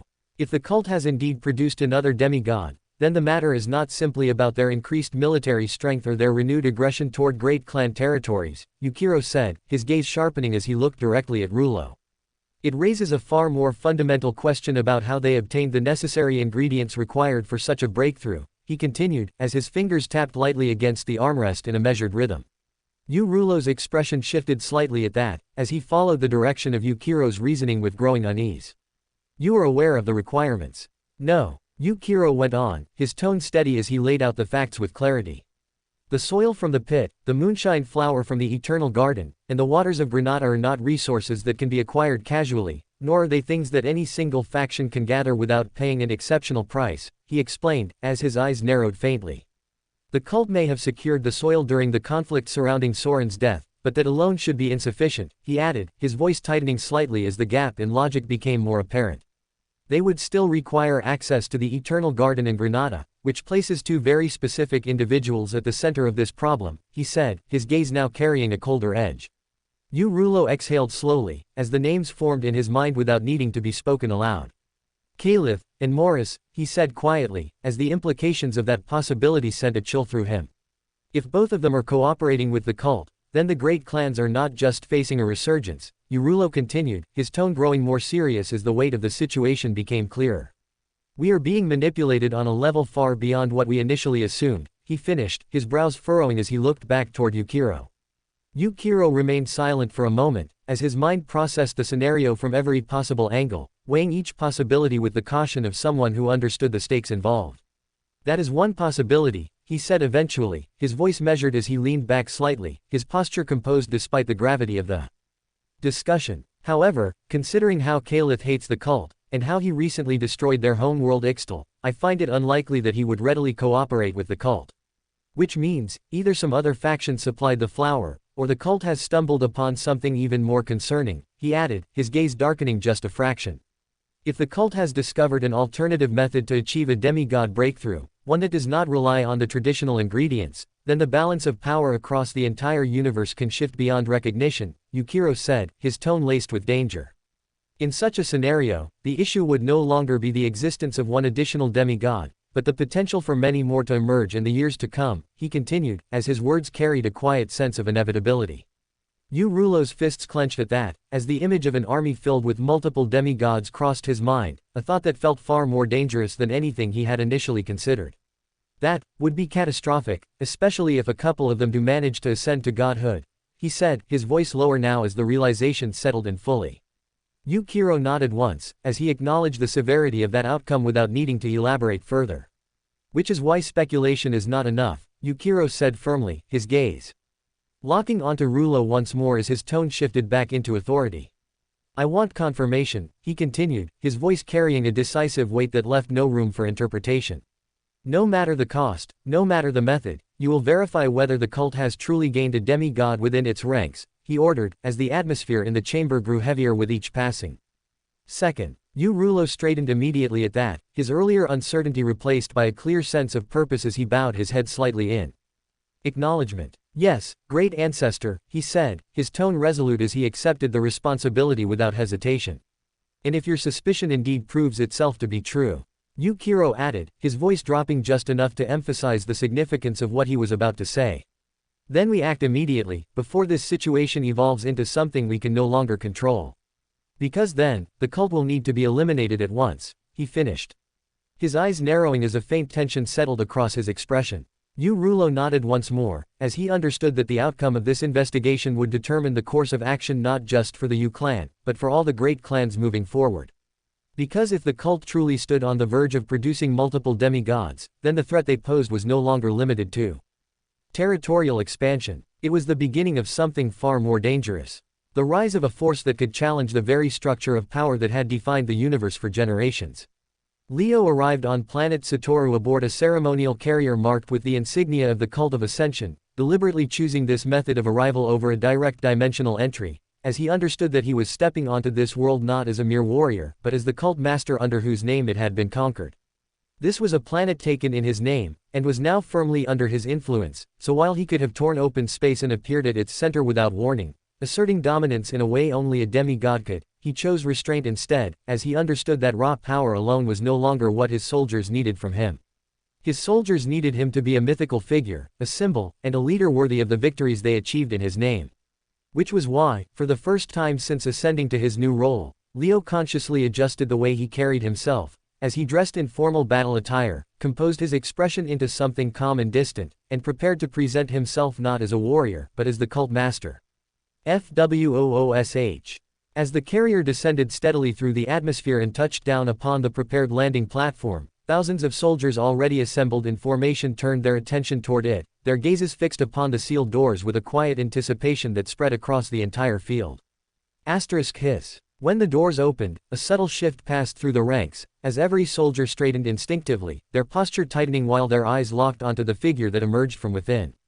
Leo stepped forward slowly, his expression composed as he took in the sight before him, while at the same time maintaining a deliberate restraint in his movements, as he ensured that every step he took carried weight and presence.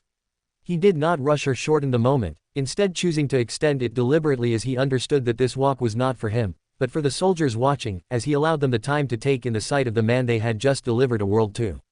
A red carpet stretched ahead from the base of the ramp toward the central stage, its surface spotless as though the soldiers had gone to great lengths to ensure that everything appeared perfect upon his arrival.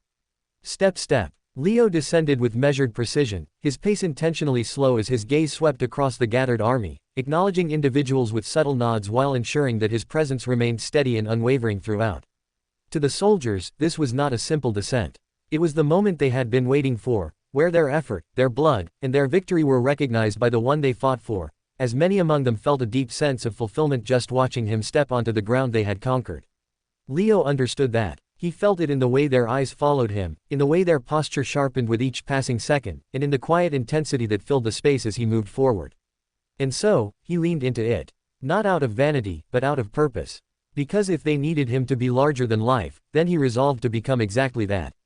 At the end of the carpet, General Sparrow stood waiting, a large smile on his face, as the two clasped hands firmly, their exchange brief yet meaningful as they stood side by side before the watching army. "What's morale like?" Leo asked quietly, his voice low enough to remain between them. "It's strong," Ver replied without hesitation, leaning slightly closer as he spoke. The crowds riled up. "They're waiting on you now, cuz." Leo gave a small nod at that, his hand patting Ver's shoulder once before he turned and stepped toward the podium placed at the center of the stage. The moment he faced the army, the atmosphere shifted again, as anticipation built across the gathered forces while countless eyes locked onto him, waiting for the words that would define this victory. "Well done, my brave cult warriors, you have truly exceeded my wildest expectations from you." Leo began, his voice carrying across the field with controlled authority as it reached every corner of the assembly. "Your very first campaign, as General Sparrow reports, was executed flawlessly, and the results speak for themselves," he continued, as the statement alone ignited a powerful reaction from the soldiers below. The cheers rose instantly, loud and unrestrained as pride surged through their ranks, their voices echoing across the landscape while the weight of their achievement finally settled in. Leo allowed it. He let them celebrate. He let the sound rise and peak before gradually raising his hand. As silence followed almost immediately, the discipline of the army asserting itself without hesitation. "That victory is yours, and you should be proud of it," he said, his tone steady as his gaze moved across the crowd.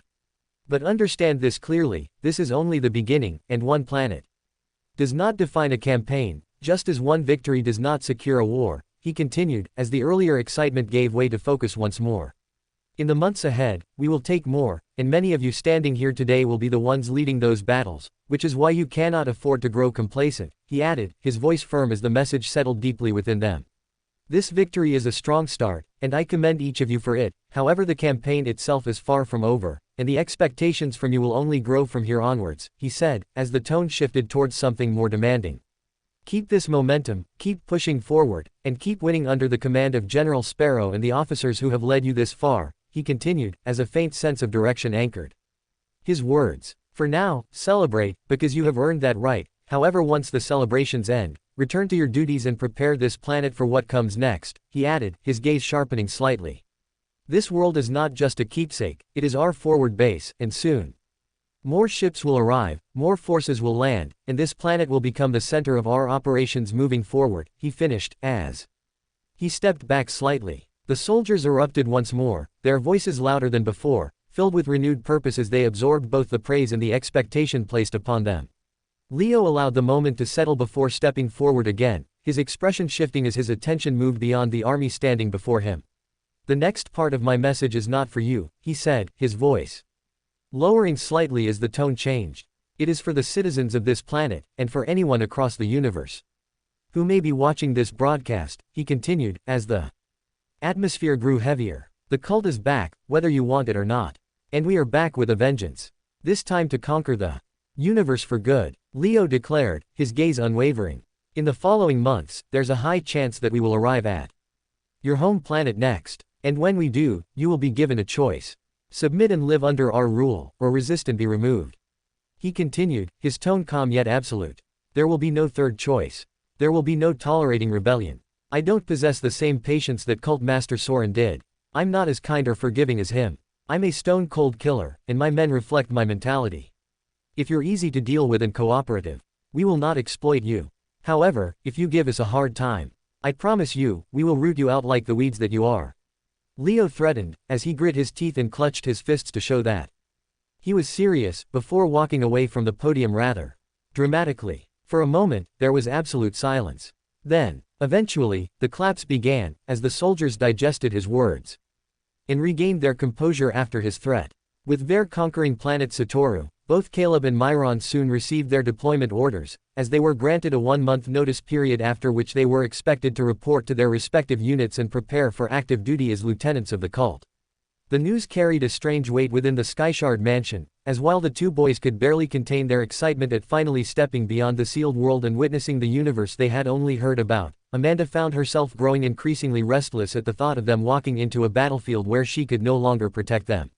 And so, instead of delaying the inevitable, she chose to prepare them for it, as she called them down into her basement workshop that very day, and gave them a rudimentary run-through of the armor she had forged.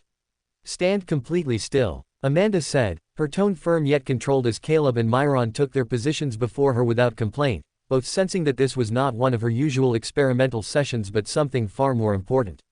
Resting on the central workbench behind her were 2 compact armor sets, their structure sleek and minimal at first glance, covering only the chest and back like standard armor plate, and yet carrying an underlying complexity that hinted at something far more advanced. I call this the Doomsday Armor, Amanda said, as she stepped forward and activated one of the sets, her fingers brushing against its surface as the material responded instantly, shifting and flowing as though it possessed a will of its own.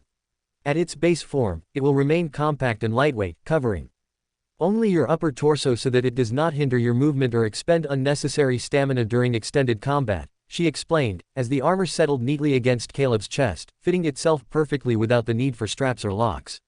But the moment you will it to consciously move, she continued, her voice sharpening slightly as she demonstrated, it expands, reacts, and reinforces whatever part of your body requires protection. As if responding to her words, the armor surged upward in a smooth motion, extending from Caleb's chest to his neck and the back of his head, forming a seamless protective layer that locked into place without any visible gaps. If you need a shield, you direct it to your arms and block an attack with your bare hands, Amanda said, as the armor shifted again, flowing downward and covering his forearms in an instant, thickening into a reinforced barrier that could absorb direct impact. Or if you need to kick something hot, you can send it down to reinforce your legs, she added, as the material retracted and repositioned itself along his lower body, adapting instantly to the new command without delay. Myron's eyes lit up at the sight, his usual carefree expression giving way to genuine amazement as he stepped closer, clearly impressed by the fluidity and responsiveness of the design. It responds to thought alone. You don't need to activate it manually, you just need to think, and it will move. It's breathable, lightweight, and reinforced through a forging method that I had to reconstruct from scratch, she continued, as her gaze lingered on the armor for a moment longer than necessary, revealing just how much time and effort had gone into its creation. I made this so that when you step out there, she said quietly, her voice lowering as she finally looked back at them, you don't die. Because of something I could have prevented. She concluded, as at that, both children showed visible signs of being moved. Caleb hugged Amanda as though she was the best mom in the universe, while Myron pulled her cheeks like she was an adorable puppy. It's sort of indestructible. It's the hardest material in the universe under compression, so no matter how one tries to cut through it, they will fail. And yet, that also means it's useless in mitigating blunt force damage. So, while it will save your neck from getting sliced through, it will also not prevent your bones from being broken, if the impact of the incoming attack was that strong. So while it's useful, it's not infallible, she warned, as the kids nodded and showered her with even tighter hugs and cheek pulls. Aren't you the cutest? Myron said, as he accepted the armor gracefully and pulled away, a big grin spreading edge to edge on his face, as he showed it off to Caleb. Thank you for this, Mom, I'm sure you must have worked really hard for this for the past few months. Caleb said next, as unlike Myron, his tone carried a quiet sincerity that reflected just how deeply he understood the effort behind what she had created for them. Amanda looked at him for a brief moment, her expression softening slightly as she raised a hand and brushed a strand of hair away from his face, as though trying to memorize the sight of him standing there before her. Just be safe, okay? She said quietly, her voice steady yet carrying an underlying weight that neither of them could ignore, as both Caleb and Myron instinctively straightened at her words. I know both of you are going to be in different units, so you won't always be around each other to look out for one another, she continued, as her gaze moved between them carefully, making sure that both of them understood what she was trying to say. But even then, you will still be closer to each other than I will ever be to you once you leave this place, she added, her tone tightening ever so slightly as the reality of that distance settled in. So if anything goes wrong out there, no matter how bad it gets, I want you to make sure that you bail each other out, no matter the cost, she said, as her fingers curled slightly, betraying the concern she was trying to keep under control. If one of you is captured, then yes, your father will rain hell upon whoever is responsible the moment he finds out, she continued, her voice lowering as she spoke more seriously now. But if he is not around when it happens, then as brothers, I want you to promise me that you will always look out for one another and bring each other back, no matter what, she finished, her eyes locking onto theirs as she waited for their response. For a brief moment, neither of them spoke, as the weight of her words settled over them, before both Caleb and Myron nodded in unison, their expressions turning serious in acknowledgement. Then, almost as if unable to hold that seriousness for too long, Myron's lips curled into a grin as he leaned back slightly and crossed his arms. Don't worry, Mom, I know you still think we're your little boys, he said, his tone light as a spark of excitement returned to his eyes. But we're actually pretty strong ourselves now, and honestly, I think it's the universe that should be worried about us stepping out there, rather than us being worried about what's waiting for us, he added. His grin widening as he spoke with complete confidence. Smack! Caleb's hand came down sharply on the back of Myron's head, the sound echoing lightly through the workshop as Myron flinched in annoyance. Don't act like an idiot, Caleb said, his tone flat as he shook his head. Slightly, though the faintest hint of amusement lingered beneath his words. Even so, he continued, as his gaze shifted back toward Amanda, his expression steady now. I can't completely disagree with him, he admitted, as his voice carried a quiet confidence that felt far more grounded than Myron's earlier boast. We are strong, Mom, Caleb said, his tone firm as he met her eyes directly. So don't worry, we'll come back having made you proud, he added, as his grip tightened slightly around the armor resting against him. Nothing less. For a moment, Amanda said nothing, as her eyes softened at their words, a faint smile forming on her lips despite the lingering worry that still sat deep within her heart. Then, without another word, she stepped forward and pulled both of them into a tight embrace, her arms wrapping around them firmly as though trying to hold on to the moment for just a little longer. And in that quiet embrace, she finally let herself accept what she had been resisting all along. They were no longer children who needed her protection. They were capable warriors now. And it was finally time for her to let them go. Leo sat across from Ver inside the cult command ship, a glass of alcohol resting lightly in his hand as the two demigods shared a moment of peace and clarity. The room itself was dimly lit, its large viewing panels displaying the vast expanse of space beyond. As far in the distance, cult ships continued to arrive in steady intervals, reinforcing their newly established stronghold. Ver took a slow sip from his glass before leaning back slightly in his seat, his eyes carrying a calm satisfaction as he studied Leo's expression. So, what do you think happens next, cuz? Ver asked, his tone casual, as he did not seem too bothered about the answer. However, contrary to his casualness, Leo really thought deeply about the question, as he took a while to respond. For now, the two of us need to stay here on Satoru, he said finally, his voice steady as he made eye contact with Ver. If my assumptions are correct, the righteous faction will not forget what happened here anytime soon. They will send someone to probe the depth of our strength, and to see if one of us has truly broken through to demigod. Leo said, as Ver's lips curled faintly at that, his interest clearly piqued as he listened. For now, I'm hoping they're foolish enough to send someone important to do the probe, someone important like a clan patriarch or his son. Leo added, a faint edge slipping into his voice now. Because if we kill him then the great clans will be forced into action, bringing us the right kind of attention. He said, as he paused to take a sip of his drink. Sip. We need to look strong enough to be considered a threat, but not so overwhelmingly strong that even a god would think twice before facing us. Is what we want to achieve is making them curious, not terrified, he finished, as a faint smile formed at the corner of his lips. Ver chuckled softly at that, clearly enjoying the thought process behind it. And what happens when curiosity turns into escalation? He asked, his tone carrying a hint of anticipation now, as Leo held his gaze for a moment longer before answering. If my understanding is correct, he said slowly, his voice dropping just enough to carry weight, then in the coming months, you and I are going to face a god in battle. For a brief moment, silence followed those words. Then Ver smiled. A deep, genuine smile that carried both excitement and hunger. Well, he said, raising his glass slightly, I'll drink to that. He leaned forward just enough, his eyes gleaming faintly as he spoke again. If a god does come to Satoru, Ver added, his tone turning sharp, then I assure you, the two of us will bury him here. He reassured, as Leo's expression did not change much, and yet the faint lift of his glass was enough to acknowledge the statement. I'll hold you to that, Leo replied calmly, as the two clinked their glasses lightly before taking a measured sip. A quiet moment passed between them after that, before Leo set his glass down and shifted his attention toward the three figures standing silently at the edge of the room. Chaosbringer had already accounted for a situation like this before he died, Leo said, his tone more serious now as he gestured toward them. Shadow number 1, he called, his gaze settling on the fox beast human who stood slightly ahead of the others.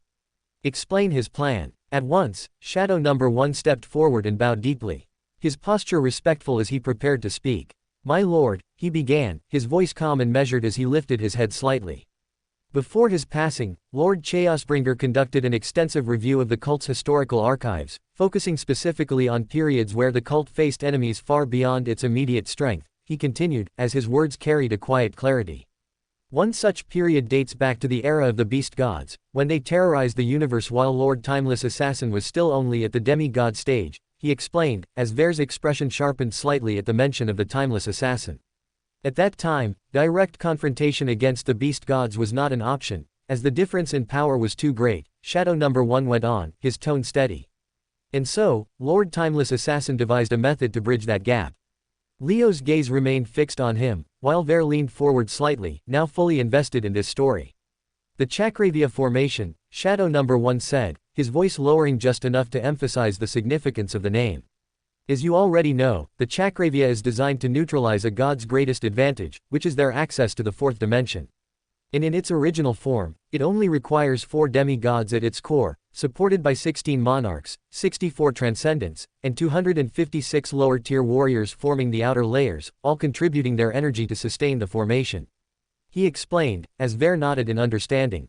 So, if the confrontation happens after the cult has at least 4 demigods and 16 monarchs available, we can make it a fight where victory is guaranteed. However, if it happens before then I guess, the two of you are all we can rely on. He finished, as Leo let out a deep sigh at those words. Sigh. The cult can't rely on the two of us forever, Ver. If we want to aim for universal domination, then we need more deterrence than just the two of us. And the ability to use the Chakravya gives us just that. My long-term vision is to reach that point within the next 10 years. While the short-term goal is to dominate the universe until that day comes. Leo shared, as Ver nodded in understanding to those words. What Leo said made perfect sense to him, and he could see it becoming a reality someday. Well, that day will come when it comes, but till then, I hope the two of us can have epic adventures. Starting with slaying a god, he said, before finishing his drink, as he slammed his glass on the table and looked towards Leo predatorily, who followed in suit and did the same. Slam, slam. Amen to that, brother, even I can't wait to bury one of these sons of bitches so that the universe understands that we are here for vengeance, Leo said, as he too showed his eagerness for that fight.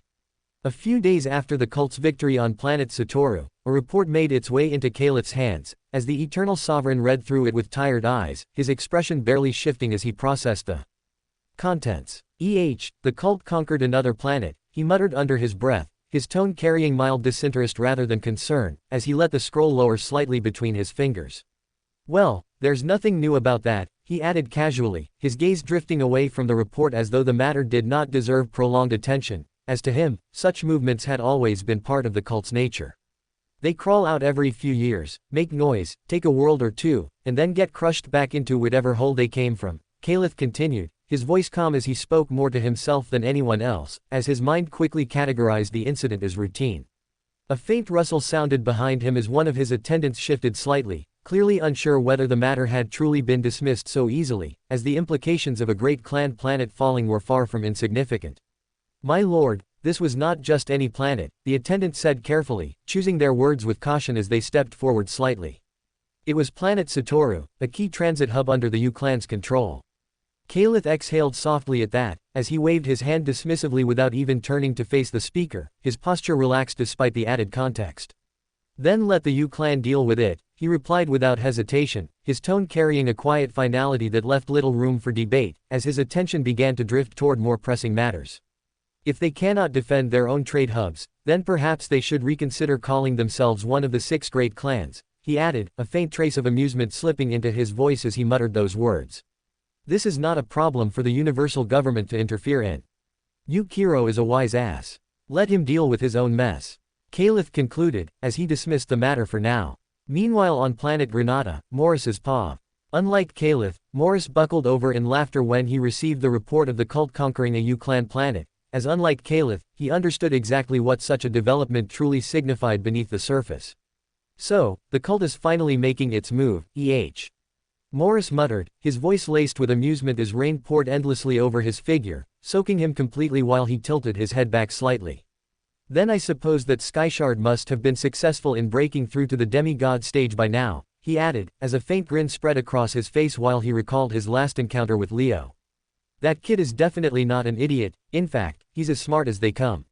Morris continued, his tone carrying a strange mix of admiration and curiosity as he slowly straightened his posture under the storm. If he is bold enough to take on the great clans directly, then he must already be confident in his ability to handle whatever consequences follow, he said, as his eyes narrowed slightly while he considered the implications. Ha! A soft chuckle escaped his lips as the rain intensified around him, the thunder above echoing faintly as though reacting to the shift in his mood. I can already see it unfolding. Morris went on, his voice lowering slightly as his thoughts began to drift toward the larger picture, connecting pieces that others had yet to notice.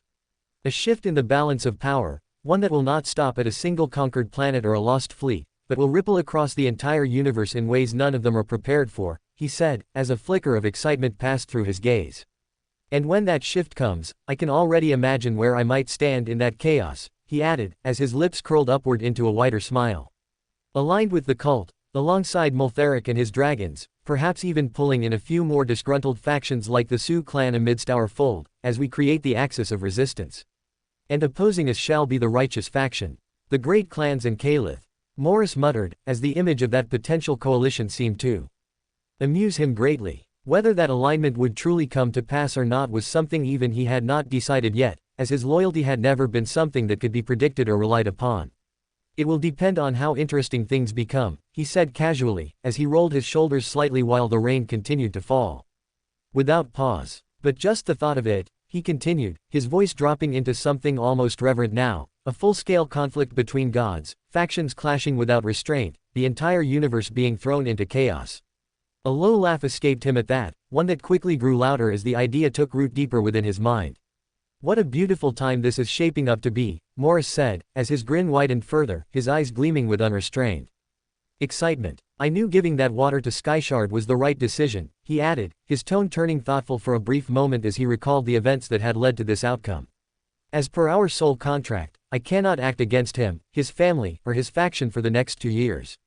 However, once that time passes, Morris said, as his gaze lifted toward the storm-filled sky, then I am free to decide whether I stand with him, or against him, or simply watch everything burn while I enjoy the show. The laughter returned, louder now and completely unrestrained, as it echoed across the storm-covered expanse.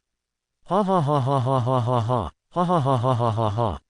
Morris threw his head back as the rain crashed against him, his voice echoing across the endless ocean of Granada as his amusement reached its peak. Slowly, he lowered his head again, his gaze locking onto the sky above. As his expression settled into something sharper. Oh, Skyshard, he muttered softly, his voice almost lost beneath the storm. What kind of upheaval are you planning to unleash upon this universe now? A month passed in what felt like a fleeting instant inside the time-stilled world, as before Myron could fully process the passage of time, he found himself standing at the departure dock, ready to report to Commander Mickey James's troop for active duty. "Don't bother Commander James too much. And do your best to make us all proud," Caleb told him before he left, as unlike him, Caleb was posted under Commander Anderson Silva, and was scheduled to depart 3 days later. Yeah, I'll be good," Myron assured his brother before boarding, as he confirmed his presence within the chain of command and took charge of his ship. Before long, the ship took off and crossed the boundary gate to the outside universe, as for the first time in a long time, Myron witnessed the outer universe with his own eyes. FWOOSH. Almost immediately, Myron felt the difference, as the dense, nourishing mana of the time-stilled world vanished and was replaced by a thinner, less responsive flow that felt noticeably weaker to his senses. Clench. Unclench. He flexed his fingers unconsciously, testing the responsiveness of this mana as a faint frown formed on his face. He mused, as he quickly realized that in this environment, not only would his spells carry less power, but even his mana recovery would be significantly slower. Why do people consciously choose to live in this shit place? He wondered, before leaning closer to the viewing panel, as his gaze shifted towards the vast emptiness that stretched before him. For a brief moment, he allowed himself to take it in properly, as distant stars shimmered faintly against the dark backdrop, scattered sparsely across the void like fragments of light that felt both beautiful and distant. It was the kind of sight people spoke about with reverence, something that poets romanticized and storytellers glorified, as though the universe itself held some hidden meaning within its silence. And yet, for Myron, that fascination did not last long. He exhaled slowly, his interest fading almost as quickly as it had appeared, as the novelty of the view failed to hold his attention, beyond a few moments. "That's it," he muttered under his breath, as he leaned back from the panel, his expression settling into something far more neutral. The excitement he had imagined, the thrill of stepping beyond the sealed world and into the unknown, did not manifest in the way he had expected, as instead of anticipation, he found himself facing something far more ordinary.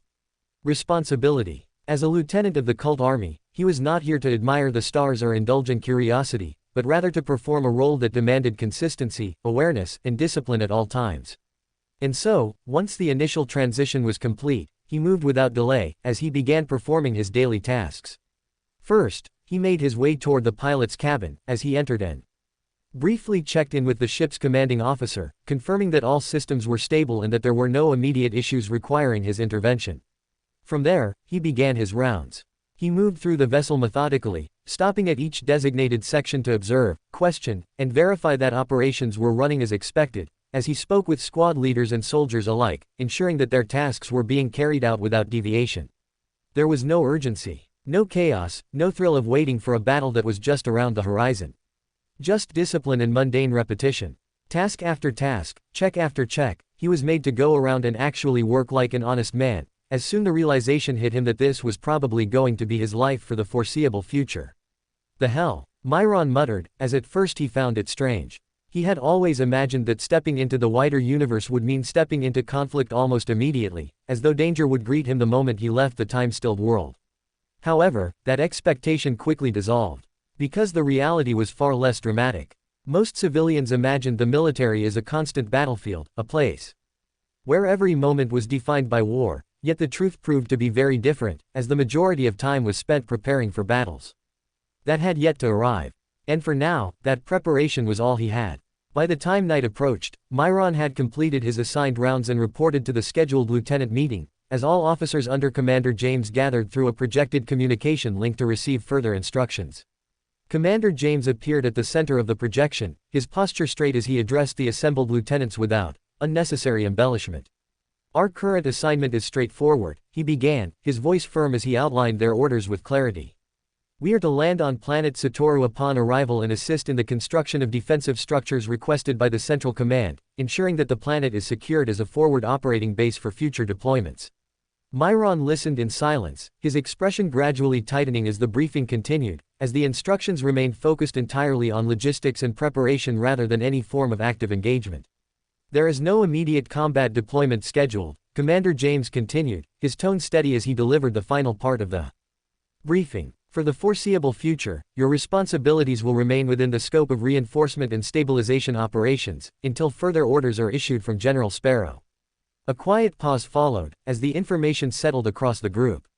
"Any questions?" Commander James asked finally, his gaze sweeping across the assembled lieutenants. For a moment, no one responded. Then Myron raised his hand.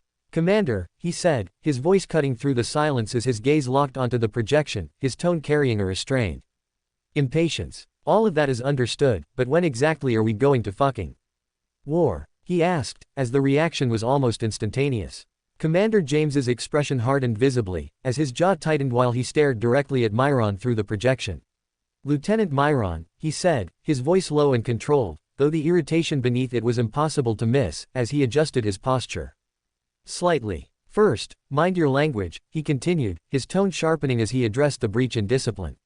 "Second, we go to war when we are ordered to go to war, and those orders have not yet been issued by General Sparrow," he added, his gaze unwavering. "Your role is not to question the timing of operations, but to execute the responsibilities assigned to you with precision and discipline," he said, as the weight of his words settled firmly. "The chain of command exists so that decisions are made at the appropriate level, and so that lieutenants like yourself can focus on leading your assigned units without unnecessary distraction," he continued, his voice steady. "I ask the difficult question of when we are going to war and who we are going to fight to General Sparrow, because you don't have to. Similarly, the only concerns you should be bringing to me are those related to the well-being and performance of the soldiers under your command," he concluded, his tone leaving no room for further debate. "Understood." Myron held his gaze for a brief moment longer before exhaling quietly, as the frustration he felt had nowhere to go within the confines of that structure. "Sir, yes sir," he replied, his tone controlled as he lowered his hand. The connection terminated shortly after. And as the projection faded, Myron leaned back slightly in his seat. His eyes narrowing just a fraction as he stared at the empty space where Commander James had been moments ago. "So this is what it's like to be a part of the glorious military," he muttered under his breath, as the reality of his new role settled in fully. There were no battles, no chaos, and certainly no immediate sense of glory to chase within this structure. Just indefinite waiting, for the war to finally begin. Pant. Pant. Dumpy panted heavily as he fell to his knees in exhaustion, his giant sword supporting the weight of his massive body while acid sweat rolled down his skin and sizzled upon contact with the ground below. *FSSSHHHH. *Fs. Wherever those drops landed, the stone cracked and hissed violently, as the corrosive fluid ate into the surface and left behind fresh fissures that spread outward like the marks of some invisible beast clawing at the earth. "Must break through, must endure this pain for a few more days," Dumpy muttered, his voice strained and ragged as his breathing remained uneven, while the burning sensation crawling through every part of his body refused to lessen even slightly. It felt as though his flesh was being roasted from within, as though every vein, every organ, and every piece of muscle hidden beneath his skin had been tossed into a furnace and left there to endure. And yet, even through all of it, Dumpy remained conscious. Although just barely, as he understood better than anyone that if he allowed himself to pass out now, if he allowed his will to waver even once during this critical phase, then the road to the demigod realm would slam shut before him for good. Unlike humans, who relied heavily on breakthrough potions to cross major thresholds in strength, Dumpy had no such shortcut available to him, as beasts did not traditionally ascend through carefully refined alchemical mixtures. Beasts rose the old-fashioned way. The brutal way, just like the beast gods of old did many millennia ago, long before potion making became widespread among the civilized races of the universe and changed the nature of breakthrough forever. In theory, a natural breakthrough and a potion-induced breakthrough sought to achieve the exact same end result, as both methods aimed to transform the body from a mortal vessel into something capable of enduring divine essence. However, the difference lay in the method of how that change was achieved. A potion-induced breakthrough was immediate, overwhelming, and explosive, as the potion flooded the body in one violent burst and forced the user to adapt or die within the span of mere minutes. The mana circuits, cells, organs, and blood pathways of the user were all drowned at once under an excessive amount of power, as the potion attempted to instantly bridge the gap between two realms through sheer concentrated force. That was why potion breakthroughs were dangerous but also extremely useful, as they were fast, easy, and less painful than natural breakthroughs. While on the other hand, a natural breakthrough was exactly opposite in rhythm. As unlike a potion breakthrough, it did not come all at once and was instead a slow, excruciating transformation, where the beast's body began to absorb increasing amounts of ambient mana and divine essence from its surroundings over an extended period of time. At first, the change seemed small. Barely noticeable. Just a slight increase in sensitivity, a slight rise in internal heat, a Slight discomfort beneath the skin that made rest difficult and stillness feel unnatural. Then the body began to escalate that process on its own. The cells absorbed more. The blood thickened with energy. The flesh became overcharged. And slowly, relentlessly, the same effect that a potion caused in minutes began to occur naturally over the course of weeks or even months. That was why the process was so punishing. Because although the end goal remained the same, the beast undergoing the transformation had to remain alive, conscious, and mentally stable throughout a prolonged state of internal collapse and renewal. There was no instant finish line. No short sprint of survival. No moment where one simply clenched their teeth for a few breaths and endured until the storm passed. A natural breakthrough was a campaign of pain. A drawn-out siege upon the body and mind, where every day felt like another battle, and every battle had to be won through stubborn endurance rather than sudden resilience alone. That was also why only a limited number of beasts throughout the history of the universe ever reached this benchmark, as not only was the bloodline of the beast important in such scenarios, as the beast needed to have a constitution strong enough to endure such change, but also a mind and will strong enough to break through to the next stage. Among beasts, strength developed differently than it did among humans or other potion-reliant species, as a beast did not always choose when to attempt a higher realm breakthrough. More often than not, its own body chose for it, as once a beast grew powerful enough and reached the upper boundary of its current realm, its constitution automatically began leaning toward evolution, as if the blood inside it could sense that it had reached the edge of what it currently was. At that point, only two futures usually remained. Either the beast pushed forward and began transforming into something greater, or its body failed to complete that leap and slowly regressed with age until its prime faded and death became inevitable.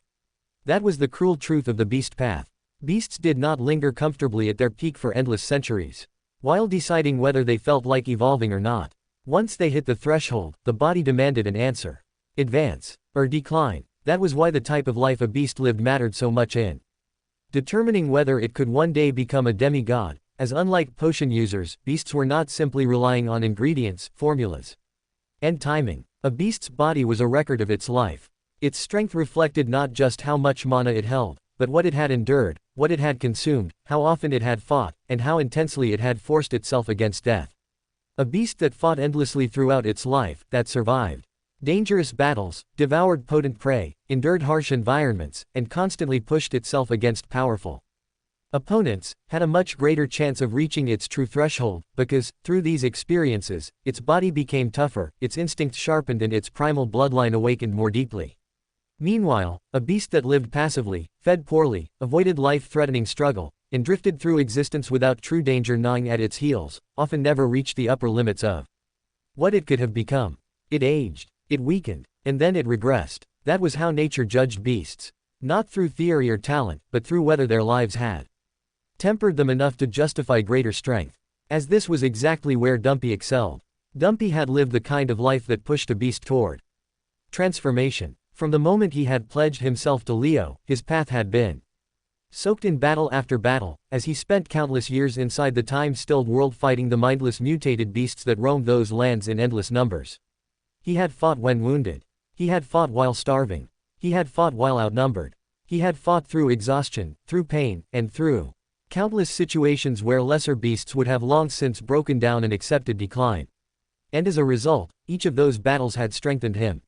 Each clash, each wound, each near-death struggle had tempered his body further, until eventually his bloodline and his accumulated experience reached the critical threshold where his body could no longer remain what it once was.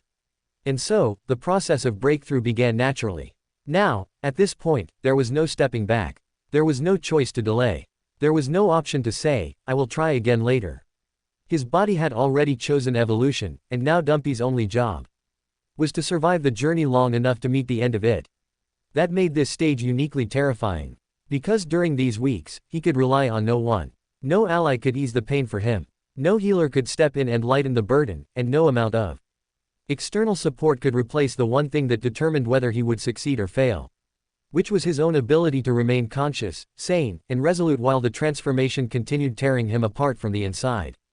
Thankfully, the cult had prepared an isolated breakthrough site for him deep inside the time-stilled world, where he could undergo the process in peace without external threats interfering and without the risk of wandering mutated beasts finishing him off during a moment of weakness. The site itself was quiet, empty, and secure, which was exactly what he needed. Because the breakthrough demanded isolation and focus. Unfortunately, during this critical time, he could not eat properly, nor take any rest. He had to constantly stay awake and prevent his instincts from descending into blind panic, because if his mind wandered too far, if he surrendered too much to delirium, or if he lost himself in the pain before the transformation stabilized, then the process would derail and his body would begin collapsing instead of ascending, which was exactly why staying conscious mattered so much. And why, even now, kneeling there with his sword dug into the ground and acid sweat melting stone around him, Dumpy kept forcing himself to breathe through the fire. Not dying here, he muttered, his eyes sharp as he kept his mind stable. Must be strong to stand beside Lord Father.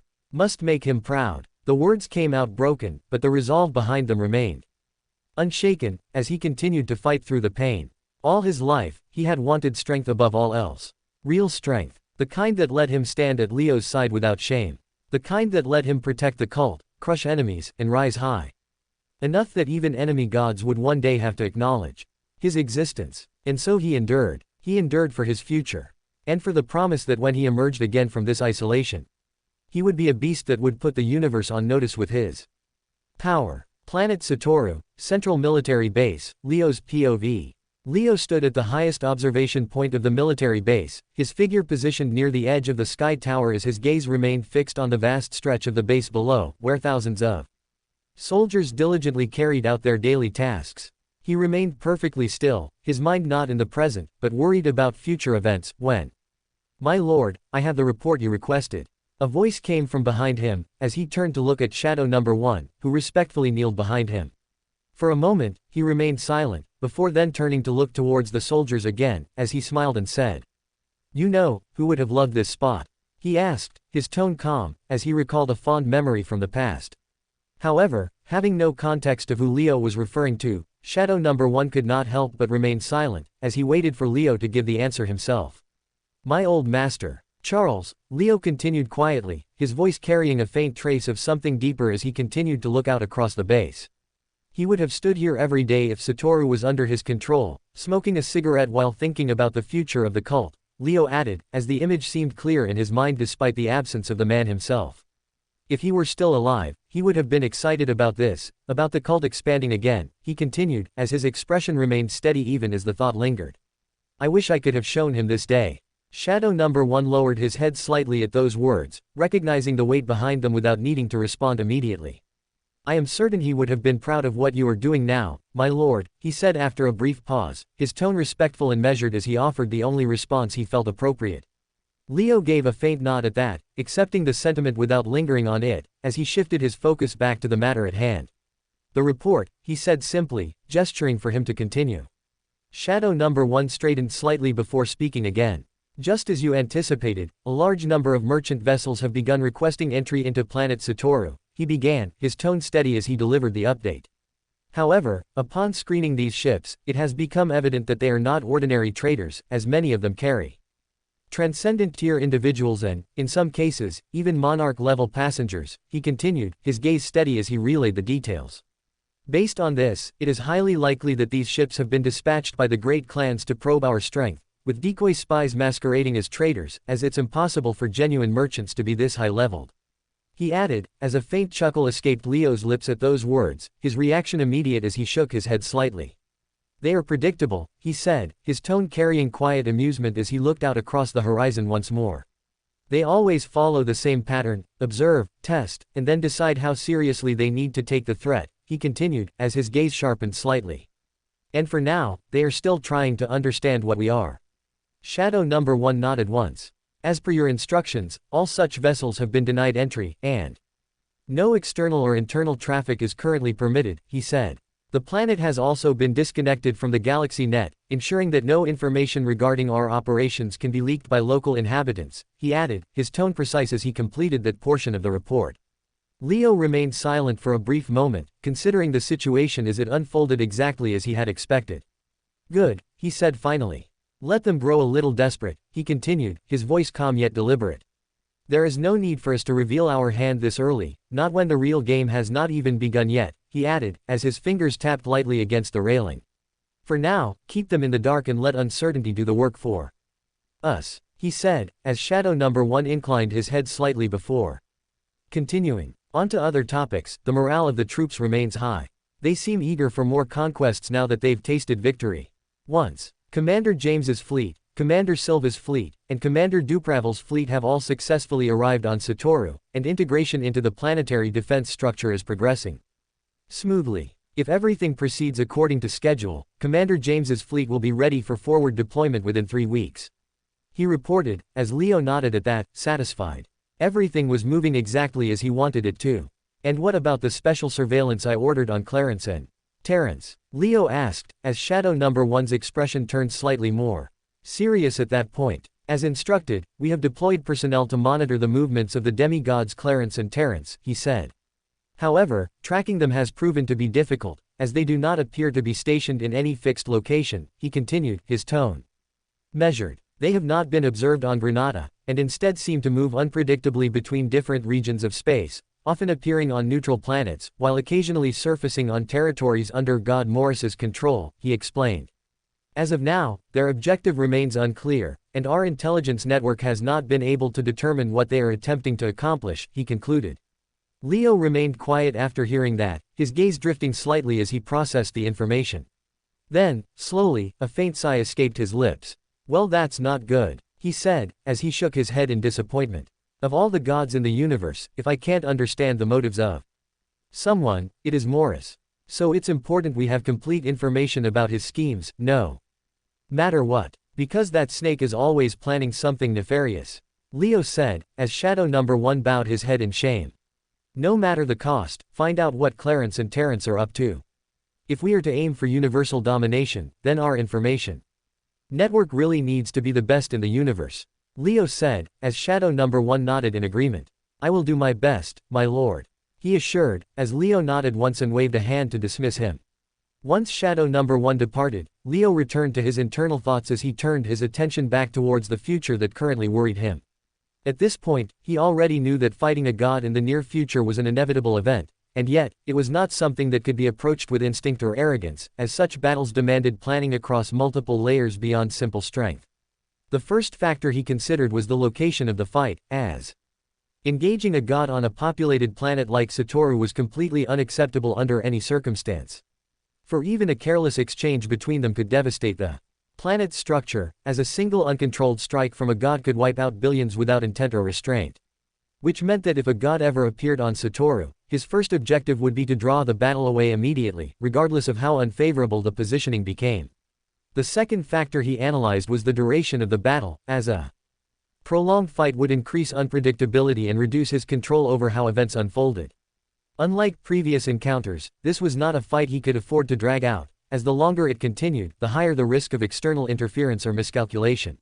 Which was why an emergency retreat plan was necessary, as he needed a guaranteed method of disengagement in case the situation turned against him unexpectedly. Confidence alone was not enough, as even with Ver by his side and the origin dagger in his possession, victory against a god was never guaranteed. The third factor he considered was containment, as if he managed to injure or stagger a god but failed to finish the fight, the consequences would be catastrophic. Allowing a god to retreat alive would invite retaliation, as they would most likely not return alone but with the full backing of the Great Alliance behind them. That was a scenario he could not survive, as even facing a single god was already pushing the limits of what he could currently handle. Whereas, facing multiple gods simultaneously was sure to prove suicidal. As unlike Soren in his prime, he did not possess the strength to withstand that level of pressure. Which meant that if he ever committed to such a fight, it had to end decisively, with no room for escape or recovery for his opponent. That was the only acceptable outcome. Anything less would lead to consequences he could not control. And that uncertainty was what unsettled him the most, because while there were elements of the battle he could prepare for and manipulate, there were just as many variables that would always remain outside his control. Which was why his only option was to plan for every possible scenario, ensuring that no matter how the events unfolded, he always retained a path to survival and eventual victory. Meanwhile, on planet U Prime, Eurulo's POV. The repeated failures of the intelligence department to obtain even the slightest tangible report on planet Satoru, or the true strength of this mysterious General Sparrow, had made Eurulo's temper worsen with each passing day, as what began as irritation had now grown into something dangerously close to pure rage.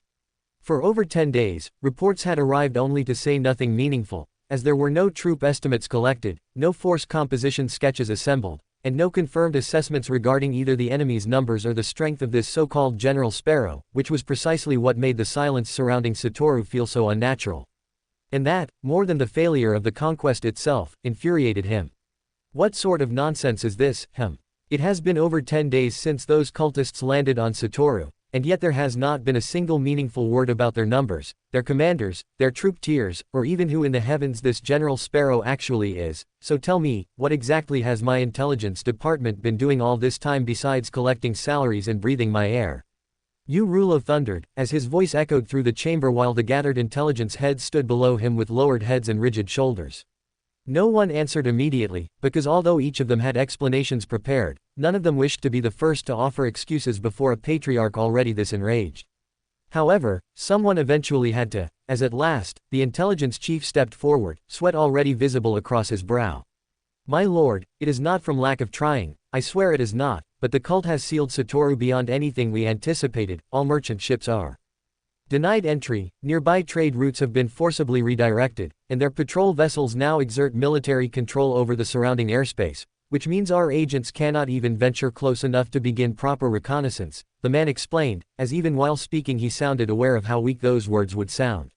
Slam. Thud. Rulo's fist crashed into the desk hard enough that the stone cracked beneath the blow, as the shockwave rolled through the chamber and made several gathered officers visibly flinch. Damn it, I do not want excuses, I want intelligence, and if all you have brought me after 10 days is a story about how difficult your jobs have become, then perhaps I have overestimated every single one of you standing before me, he snarled, as his aura spilled outward in violent pulses that made breathing itself feel heavy. For all these years when you had nothing much to do, have you not received healthy salaries from my treasury? Have you not received power, rank, privilege, estates, servants, and prestige far beyond what ordinary men can dream of? And now that the moment has finally arrived where you are expected to justify all of that, this miserable display is the result you bring me. His anger mounted with each passing word, as his voice grew harsher and more cutting while the pressure in the room rose alongside it, until even those nearest to him looked as though they feared breathing too loudly. The intelligence officers lowered their heads even further. No one dared interrupt him, as Rulo continued with his enraged rant, his voice lowering now, though somehow sounding even more dangerous. I have the clan god demanding answers from me, and as patriarch I am standing here unable to tell him whether the cult has one demigod or 10, whether Satoru houses 1,000,000 soldiers or 10 billion, whether this sparrow is a nobody or a catastrophe, and do you fools understand what that makes me look like? His fingers dug into the fractured desk. It makes me look like a dickless eunuch who is incompetent beyond belief and not fit to lead the clan in his stead. Silence swallowed the chamber. Then he spoke again, and though calmer in volume, his tone carried a menace that unsettled them far more than his shouting had. 3 days, Rulo said, as each word landed with deliberate weight.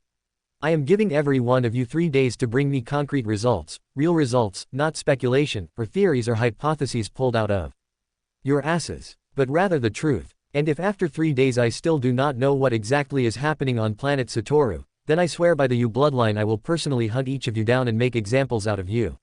He threatened, as several agents visibly paled. One nearly stumbled where he stood. But Rulo was not finished. And do not mistake that for anger speaking, because it is not, he continued, his voice almost calm now, which frightened them far more. That is a promise, and if I must tear apart every intelligence branch under my authority and rebuild it from ash, I will do it. He straightened, then flicked his hand dismissively. Get out of my sight and prove you deserve to live under my command, he said, as the officers bowed so deeply their foreheads nearly touched the floor before retreating in hurried silence, as none dared linger a second longer beneath that murderous pressure. Soon the chamber was empty.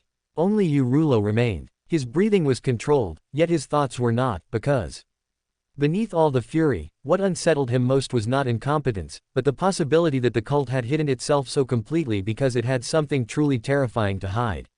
And if that possibility proved true, then Satoru was not merely a conquered world, but perhaps the opening move of a war the great clans were not ready for. Let's hope this is just one of the cult's regular attacks and nothing more, and that after conquering this one planet they will go quiet for a few more decades, because if not, then we might be in more trouble than we are giving them credit for, he muttered, as he let out a deep sigh and pinched his forehead to lessen the headache that had started to develop. The fourth dimension, Leo's POV. After spending a couple days away from training at Satoru, Leo returned to the fourth dimension to train again on the third day, as he returned to his routine of trying to perfect the special attack that would eventually win him the fight against a god. However, this time, unlike previous attempts where he trained without any certainty of success in his mind, he trained with a sort of predatory smile on his face as though he could finally envision his enemy for real. As every movement seemed to flow into the next with a natural precision that made him sense the breakthrough was close. WOOOSH. The first phase unfolded exactly as intended, as Leo split the timestream and slipped half a beat outside the enemy's attack path, causing the incoming blow to pass harmlessly through where his body should have been while his true position had already moved beyond that point. The transition into the second phase came without hesitation, as Leo reappeared behind the imagined enemy and drove the dagger toward the spine with killing intent, forcing the enemy silhouette in his mind to pivot and raise one hand to deflect the stab at the very edge of impact. Yet that exchange had never been meant to be the true kill, as while one hand was occupied reacting to the thrust, Leo's other arm had already moved in anticipation, releasing a second slash toward the enemy's neck from a tighter angle that the other hand could not fully react to. For a brief moment, Leo could feel the sequence almost ending there, as the blade drew so close to the neck that victory seemed only a fraction away, and yet this was where the deeper layer of the move finally revealed itself. Before the strike completed, Leo vanished. And as he disappeared, the gravity attack he had planted earlier within the sequence detonated precisely on timing, causing spatial pressure to erupt violently and forcing the imagined god before him to lose balance exactly as Leo had envisioned throughout countless failed repetitions. Kaboom! That was where the sequence transformed from a mere combination of attacks into something far deadlier, as every action was now feeding the next in layered inevitability, where defense itself became part of the trap instead of a means of escape. And then, at the exact moment the enemy's balance broke, Leo descended. Slash! The finishing blow came from above in one merciless arc, as the imagined opponent was struck at the point where recovery had become impossible, and the full sequence finally closed in the exact order Leo had spent months trying to force into existence.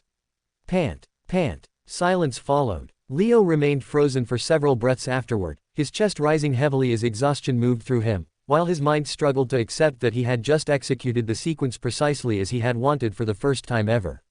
This is it, he muttered under his breath, as disbelief and exhilaration collided inside him. My move. I've finally done it. He let out a deep breath after saying it, as the weight of those words seemed to settle over him, before a slow grin began spreading across his face and soon gave way to manic laughter. Ha ha ha ha ha. The laughter echoed through the fourth dimension, as Leo thought about how difficult it had been to make the sequence work even once, and how many thousands of attempts had collapsed before the third phase ever aligned with the finishing descent. Naturally, he understood that one successful execution did not mean mastery, as even now he could feel how much more practice would be needed before he could trust himself to perform it repeatedly in real battle, especially against an actual god fighting back. And yet, because he had done it once, everything had changed. Because once impossibility had been broken even a single time, repetition became only a matter of discipline. That thought alone made him grin even wider, as he chuckled contently. I've done it. I've birthed my own signature move, he muttered, as at that point, another thought entered his mind. But what shall I name it? He wondered, as every legendary move worthy of surviving in history carried a name of its own. The timeless assassin had Second's Walk, while Caliph had the Sovereign's Descent, which naturally begged the question of what his own move would one day be called. Leo mused, as he searched for something the universe might one day speak with fear and reverence. Swirl. He twirled the dagger absently, his mind chasing a name grand enough to carry the weight of a technique meant to kill gods, while a predatory smile returned to his face as he imagined that name being whispered through history long after he was gone. It should be something that reflects my personality, something that sounds like me and carries the kind of cruelty I would want enemies to remember after hearing it. Leo muttered, as he frowned and shook his head. This is hard. I never knew naming something would be this troublesome. I did not even think this much while naming Caleb and Myron, he added with a quiet chuckle, as he scratched his chin while continuing to test possibilities in his mind. For a while, none of the names he considered felt right, as some sounded too grandiose, others too hollow, and none seemed to carry the ruthless simplicity he felt the technique itself deserved. Then suddenly, as though something in his instincts aligned with the answer before thought could interfere, a name surfaced in his mind so naturally that he almost laughed. The boss's execution, Leo muttered, as almost immediately a grin spread across his face in growing satisfaction. The more he repeated it in his mind, the more it felt right, because Although it was not the most extravagant name one could give a technique so grand, it sounded brutally simple, merciless, and unmistakably like him.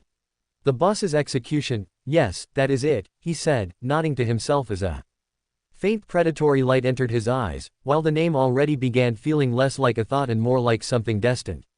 It carried the air of judgment rather than combat, as though the move was not meant to fight an enemy but pronounce their death, which was exactly what he wanted the technique to represent. The boss's execution is what I will name it, Leo declared softly, as he smiled with a dangerous satisfaction while imagining future enemies hearing that name spoken only moments before they died. The universe and all the gods in it will come to fear it someday. A few days later, Planet U Prime, Eurulo's POV. Just as Eurulo had demanded, over the past week, the intelligence department exhausted every measure within its reach to infiltrate planet Satoru and return with even the smallest piece of usable information regarding the true strength of the cult's occupation forces. Merchant vessels had been dispatched first under ordinary trade requests, carrying disguised agents among their passengers as they approached the blockade hoping to enter under the pretense of commerce, and yet every single one had been denied access long before reaching the planet's atmosphere. When that approach failed, they had shifted tactics and transmitted distress signals claiming engine malfunctions, monoleaks, and failing life support systems while requesting emergency humanitarian docking clearance, and when even those appeals were ignored, some agents had attempted to force passage through the blockade itself, only for those ships to be destroyed before ever crossing the defensive perimeter, leaving behind the bitter realization that despite trying every avenue available, they simply could not get close enough to see anything. As by the end of the week, Eurulo finally lost what little patience remained within him. Smash, crash, break, damn it, damn it, damn it. Eurulo roared, as another artifact shattered against the wall of his office while broken crystal scattered across the floor around his feet. His composure had abandoned him completely now, as rage overtook the discipline expected of a patriarch, and for several moments he could do nothing except pace amid the wreckage while cursing the incompetence of his own intelligence apparatus.